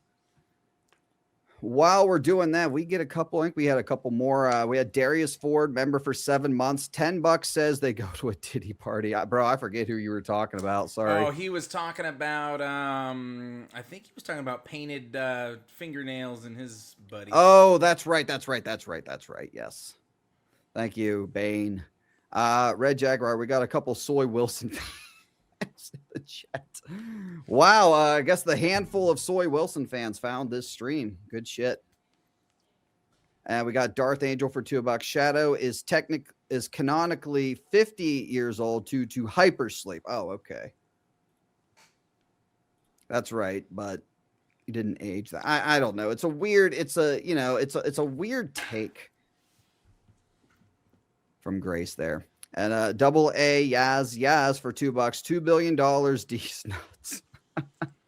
Yep, he got it. I think you missed that, purist. A guy who loves fake Star Wars got the victory for the Simple Jack Award for Mando Grogu. $2 billion. Oh, that makes sense. Yeah, that's where I put my money. Grace Randolph, 83%. Sounds about good right. Shit. Grace Randolph. Okay, that's easy because I can just copy the last photo. I can make a new layer and just put it down there. So thank God. Chat is never that's wrong. The first multi-winner on there. All right. Now, this should be a good one, you guys. Crash out of the year. This should be a good one. So this is like Shill Rage going on here for this one. Whoops. See, I'm like closing the wrong tabs and everything. Got some Shill Rage. So the first one is Grace Randolph again. So Grace Randolph for rage quitting Super Mario the Super Mario Galaxy movie because she got trolled so hard from the previous one. I just had to get involved with the Super Mario trailer. I did a video on this. You know, I just want to talk about this just briefly at the beginning. I really hate Super Mario Brothers. I just do not gel with that I mean, I'm trying. Now, the movie was pretty well received. It made $1 billion at the box office, but Gracie hates it, and I guarantee it's because the entire internet roasted her for her review on it. I try to get along with it. I watched the trailer this morning and I was like, so awful. And I think part of it also is like people trying to insist that I like it. You know, it's like Peacemaker all over again, season 1. And, you know, for some reason, I think because I liked Superman so much, I was able to finally come around on that. And who knows, maybe someday I will come around on Super Mario. I thought that a little bit of it was funny, but there's aspects of it that just annoy me so much. And then I made a comment. You said that like Bowser kidnapping Princess Peach was like toxic masculinity or some shit. It was really bad. It was really bad. It's like the main story of I know. It's so bad. And she's like, again, she's like a tourist, and she thinks that everything with an established universe needs to be catered towards her. And like, you know, stuff that's predominantly for men, like Predator used to be, needs to cater to her as a woman, right? And that was her big take on Predator Badlands. Well, yeah, God forbid bad guys do bad guy stuff. I mean, come on. Like, do you see men coming out complaining that Barbie wasn't made for them? Mm-hmm. For the film. And, you know, I had to deal with a lot of crap online. It's really everybody roasted her for it. It was hilarious. I think it got like downvoted by like 10,000 downvotes. Frustrating on Twitter because a lot of people there don't know me. You know, I mean, Twitter is the kind of place where people retweet something and people just, you know, they make a snap judgment with no context and often not even really knowing the person who made the comment and understanding where I come from. Being accused of not liking other women is just particularly maddening to me because I spend so much time and get so much hate for defending women. And I know that Brie Larson, by the way, gets targeted. So that was the other thing. She like attacked Brie Larson. So she jumped on that train. And then like everybody who usually jumps on her is like, yeah, we're fine with the casting. But I guess Grace thinks that she's carrying some type of baggage or something. I don't know. By hate channels. Grace is a failed comics writer. That's why. You know that, right? She tried to write manga and some comics. Who? And Grace Randolph. Oh, really? She's a I didn't know big that. feminist attached to like the feminist movement in comics, and nobody read her shit, so she had to default to YouTube. And I know that Brie Larson, by the way, gets targeted by hate channels. The same hate channels that target me. Yeah, because it's definitely comparable. Yeah, it's for the same reason, too. You know, Brie Larson said some dumb shit. She learned to keep her mouth shut a little bit more recently, but Grace hasn't learned that lesson yet. But I'm always going to tell you guys my honest assessment of everything. You know, I'm not a fan channel. That's just not that's not my purpose. There's nothing. Okay, so Grace playing the victim, and then she eventually goes on to like refuse to cover the movie as well. But You want to see some of her comics? Marvel Heroes. Oh God. She created Heroes before Wait, Brie what? Larson's Captain Oh, America. wow. Yeah, look at the share screen. That's her, Grace Randolph. Marvel? Oh my God. Heroes. I wonder why.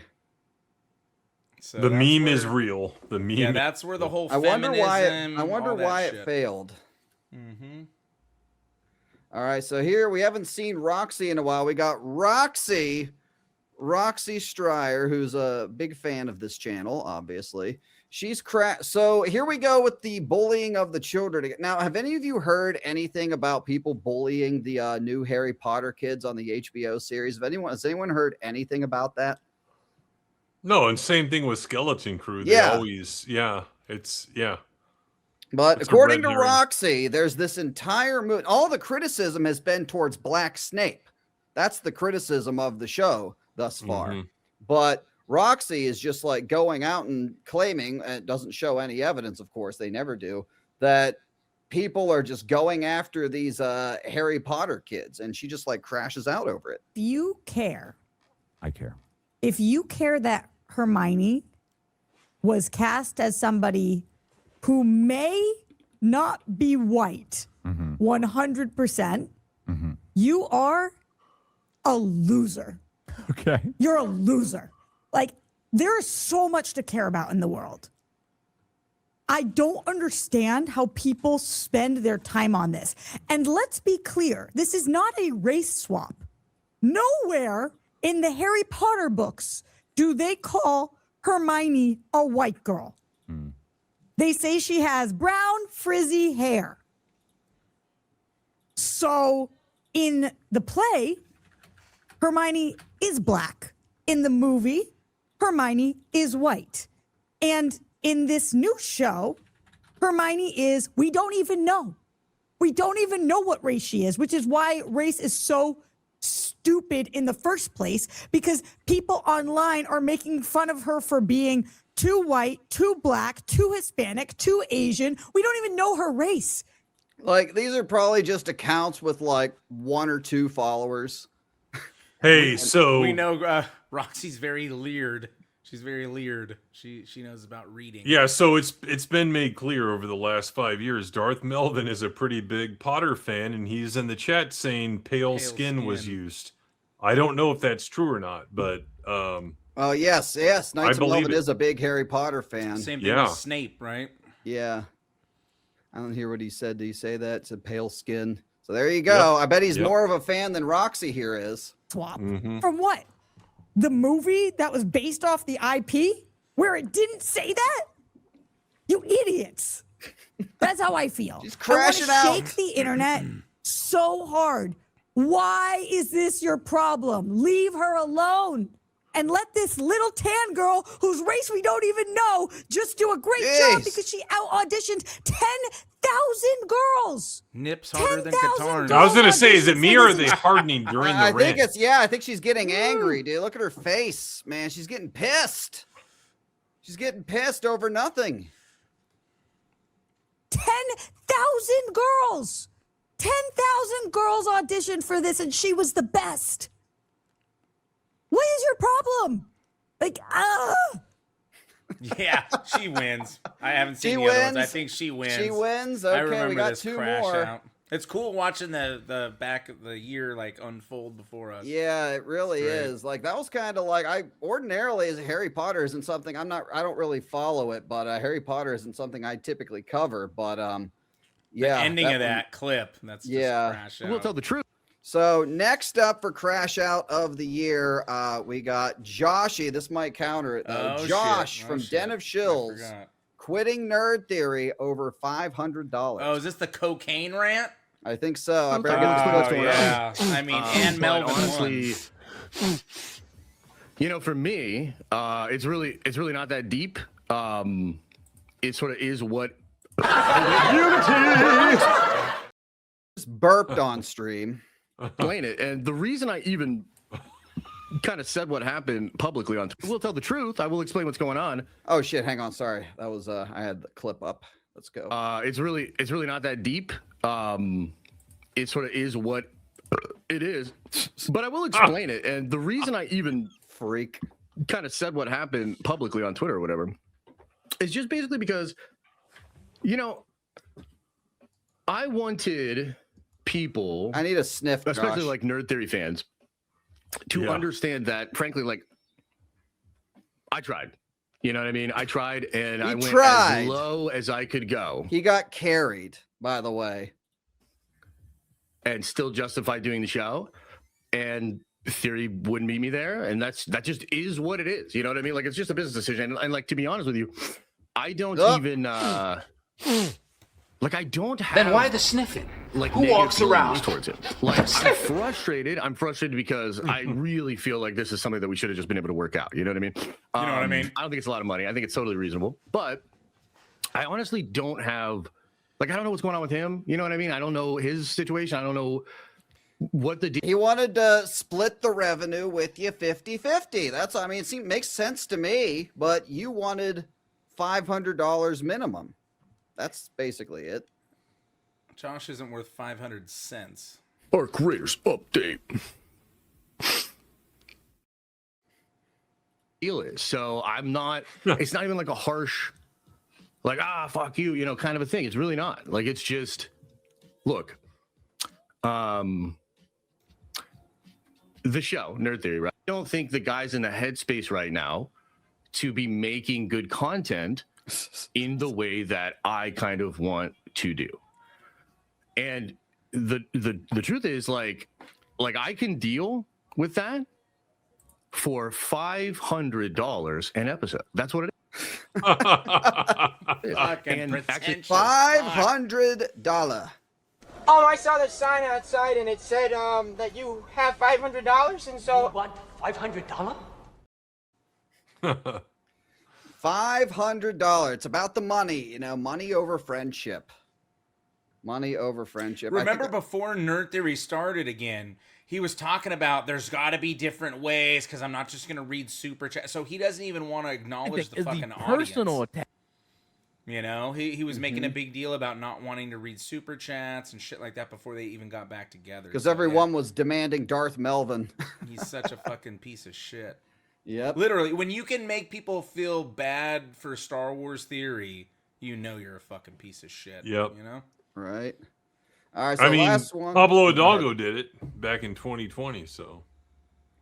Last one. This is Robert Storms wants to beat up people for trolling him about James Gunn's Superman.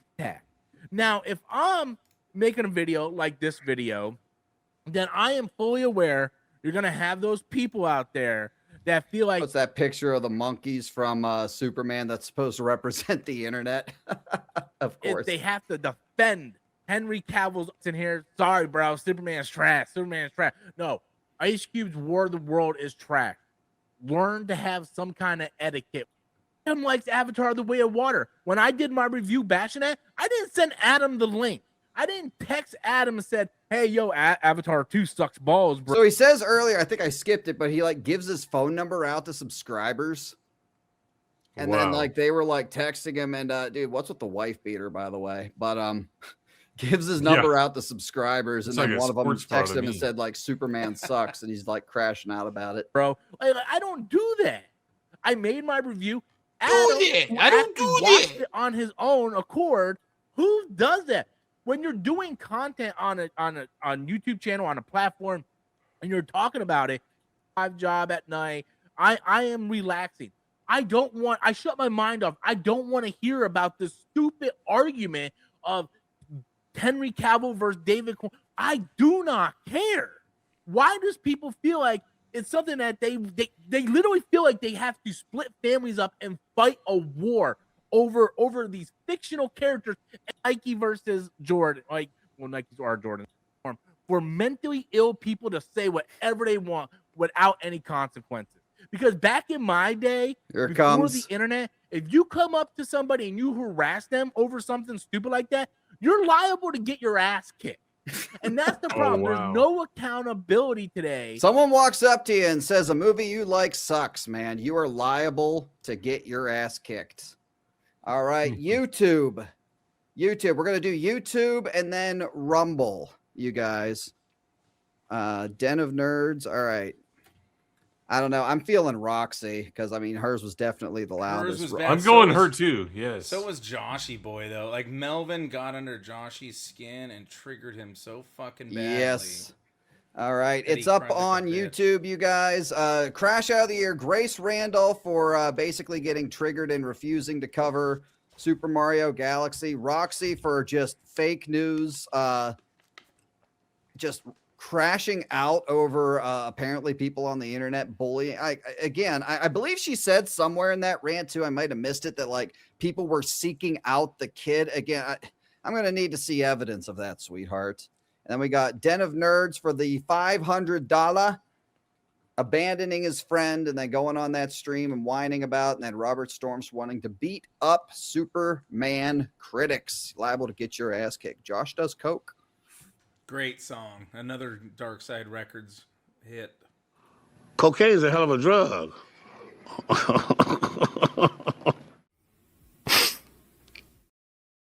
Indeed. Indeed. All right, I'm going to give you guys another 30 seconds, then the final one. So make your way over to Rumble after this if you guys want to do the final vote. We're going to have to narrow it down to 2 and then do the Rumble chat for the final one, you guys. All right. 5, 4 is kind of a landslide. 3, it's Joshy 2, versus Roxy, huh? 1. And yeah, winner by a landslide, Roxy Stryer with 52% of the vote over the Harry Potter. Another real rejects over the Harry Potter crash out. I don't think I have. Hang on, I gotta go get a screenshot of her, real quick. If you gotta get the nips in there. I'm just getting a close up on their faces. I don't know. Is Roxy? I don't know if Roxy has an OnlyFans. I wouldn't be shocked. I'm sure Carly King's working on one. She's down to Instagram, so that's that always leads yeah. to the YouTube path of failed. OnlyFans. YouTube failed. So there you go. All right. Thank you, YouTube. And the final vote. This is going to be an interesting one, you guys. Paid shill of the year. This is the one I'm probably most interested for. Paid shill of the year. And we're going to kick off with Greg Alba from The Real Rejects. And exclusive, this is part of the James Gunn Shill program, which we expose multiple times on the channel at work. Greg Alba with The Real Rejects. I'm trying to play it cool. I'm trying to act like I'm not ready to piss my pants at any moment right now. They got to make it cringe. Look at this. They're at the warehouse and everything. This is one of the coolest things I've ever been a part of. I'm going to go talk to James Gunn, one of my favorite filmmakers, for like 5 minutes. My heart's racing. I suffer with anxiety disorder, and it's only getting worse. But I'm ready to go, baby. Let's do this. So funny, isn't it? How, and by the way, 2 hours prior to this, a little lore here. 2 hours prior to this, he did his James Gunn Superman review and was like crying during the review, calling it the best Superman movie ever. Now, do you think that's real, or do you think he's just saying that because he had an interview with James Gunn in 2 hours? Yeah, good point. I don't know. Yeah. That's the question.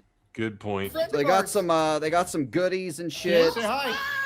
And then James, thanks so there's much the for interview. taking the time to talk with me. I One worst director, worst filmmaker, by the way, earlier. really want to convey how much this movie meant to me. The thing I've been telling God, people the brown nosing. when they ask how I responded to it is, you know that phrase when people say like, that's my Batman, that's my Spider-Man. That's usually referring to the version they Yes, grew up that's with, right. Yeah. And I've never really said that about Superman, even though I've loved so many live action versions, but it was about halfway through this movie where it just hit me. I think it was like being kind is punk rock. I was like, that's my Superman. Yeah, well, I love The that. whole interview is just kissing his ass the entire time. And he watches these people. He admitted that we did a video on it. He admits that he watches these people.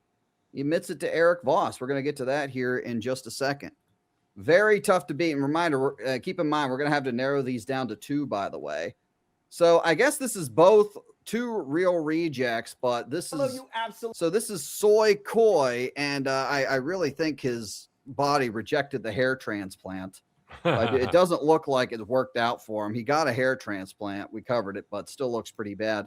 So he got invited to the Supergirl trailer event just a few weeks ago.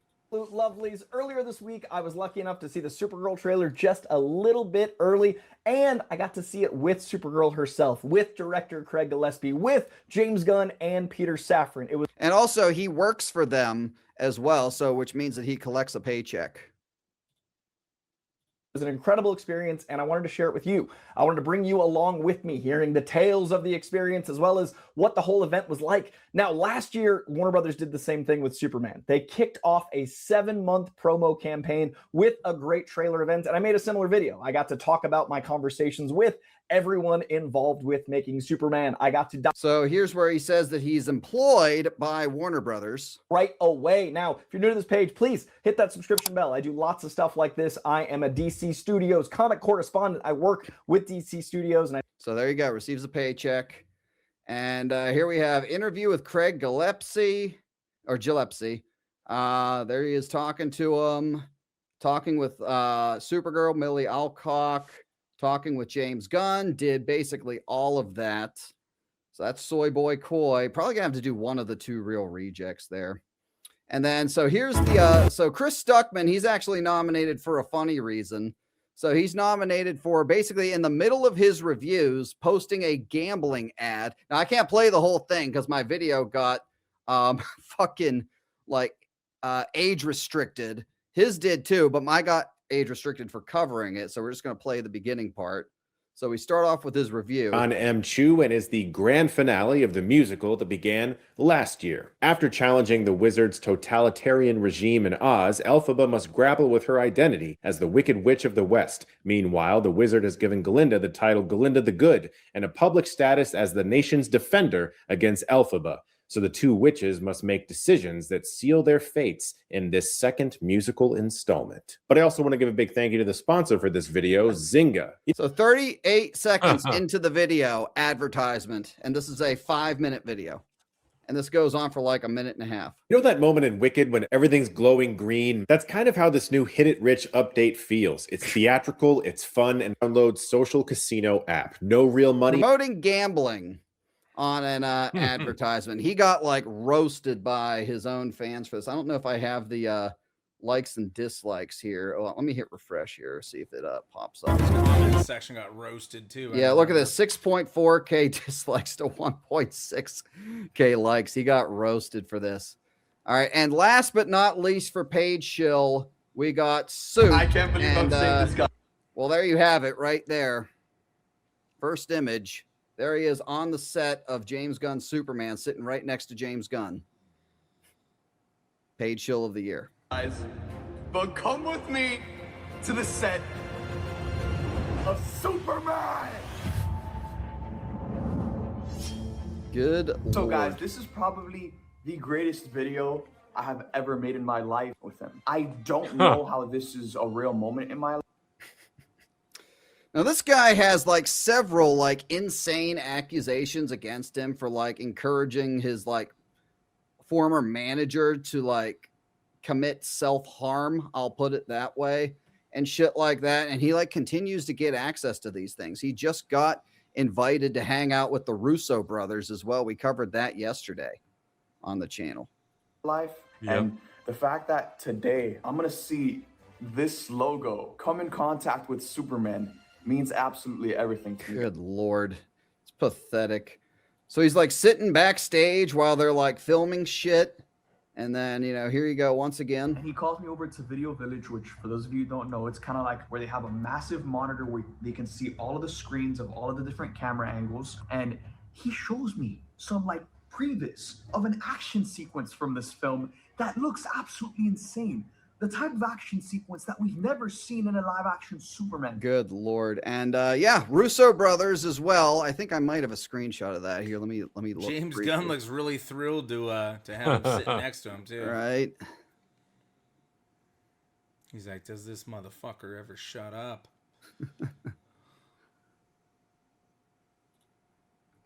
I think I made it here. Yep, here it is. There you go. There he is hanging out with the Russos just recently as well. So that counts as well. Wow. So Paige Shill of the Year. This is going to be Rumble, and we're going to have to narrow it down to 2. I think Soups is definitely in. Access. What do we talk about on Knights of Melvin Shill of the Week? Access. Yeah, I'm going to You go. don't get more access than this shit. I think it should be Soy Koi and Soups probably for Paige Shill. Because Soup's over Greg because he actually receives a paycheck. So, all right. So Rumble, 1 in the chat for Soy Boy Koi, and then 2 in the chat for Soups. And that is it. That is the last one.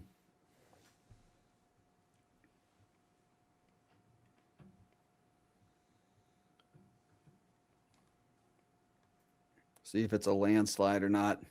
Had around 50 on Rumble tonight, you guys. It's looking like a landslide.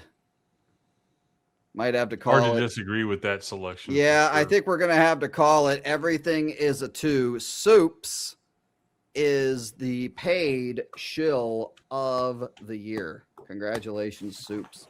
And, you know, I'm going to make a prediction right now for next year's Shill Awards. I think Soups might be the top shill of the year 2026.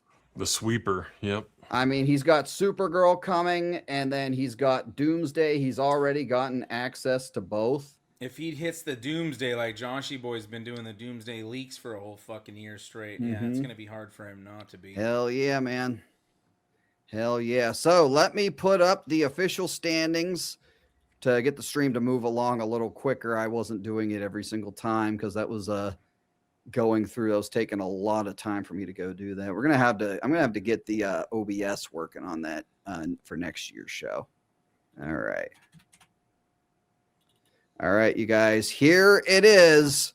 The Shill Awards. Cancel Pig of the Year at Team YouTube. Fence Rider of the Year, Star Wars Theory. Shill Face of the Year, Soups. Rookie Shill of the Year, Cascadine Stirrup. Worst Defensive Disney Star Wars, Grace Randolph.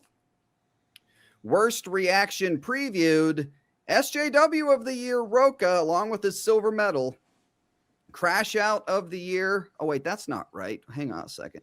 Oh, no, Creepy Shill of the Year. That was Voss's Closet. yeah, that was Voss was Creep of the Year. That's right. Crash Out was Roxy.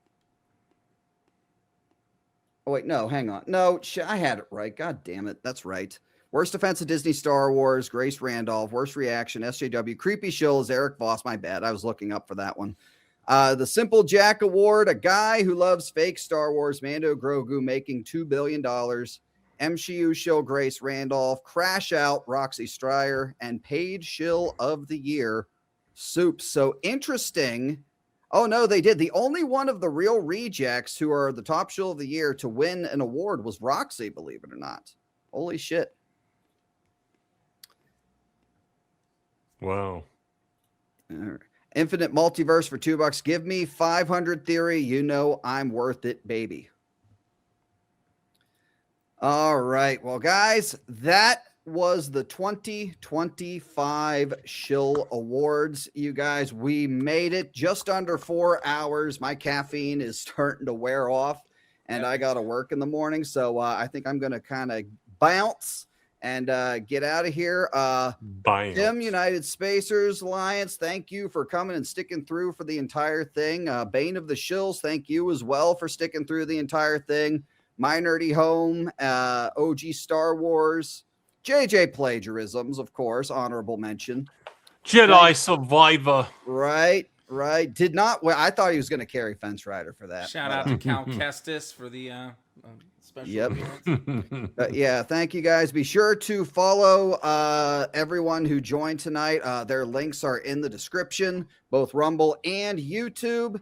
And any final words, gentlemen, before we get on out of here? Those of you not tired, I am not. Well, technically, I'll be working tomorrow, but I don't have to work tomorrow. So we're gonna smash some shit with the Incredible Hulk and do some purist gaming on Rumble. So if you're looking for something to do, to hang out, we'll probably get that fired up in like 30 minutes or so. Oh, you're doing something. Is it up already? Can I I have it listed for tomorrow, but I think I'm going to stream it early tonight, and then I'll maybe do a Punisher stream tomorrow. I think I can raid it. So hang on. Let me get that raid going on Rumble for you here. And the mods can rate it too, but thanks for doing this. We look forward to it every year. Yep. Yeah, it's awesome stuff, and it's important that we recognize these people and they get the awards they so richly deserve. So, yes, thanks for the inclusion. Gatekeepers Alliance for life. I don't know what else to say, but yeah, fantastic year and looking forward to 2026, exposing Shill's Fence Riders and Outsiders. All right, indeed. So Rumble, you guys are going to be heading over to Bane of the Shills stream, which is starting in about 30 minutes. So I'm going to send you guys over there. Be sure to give him a follow and everything.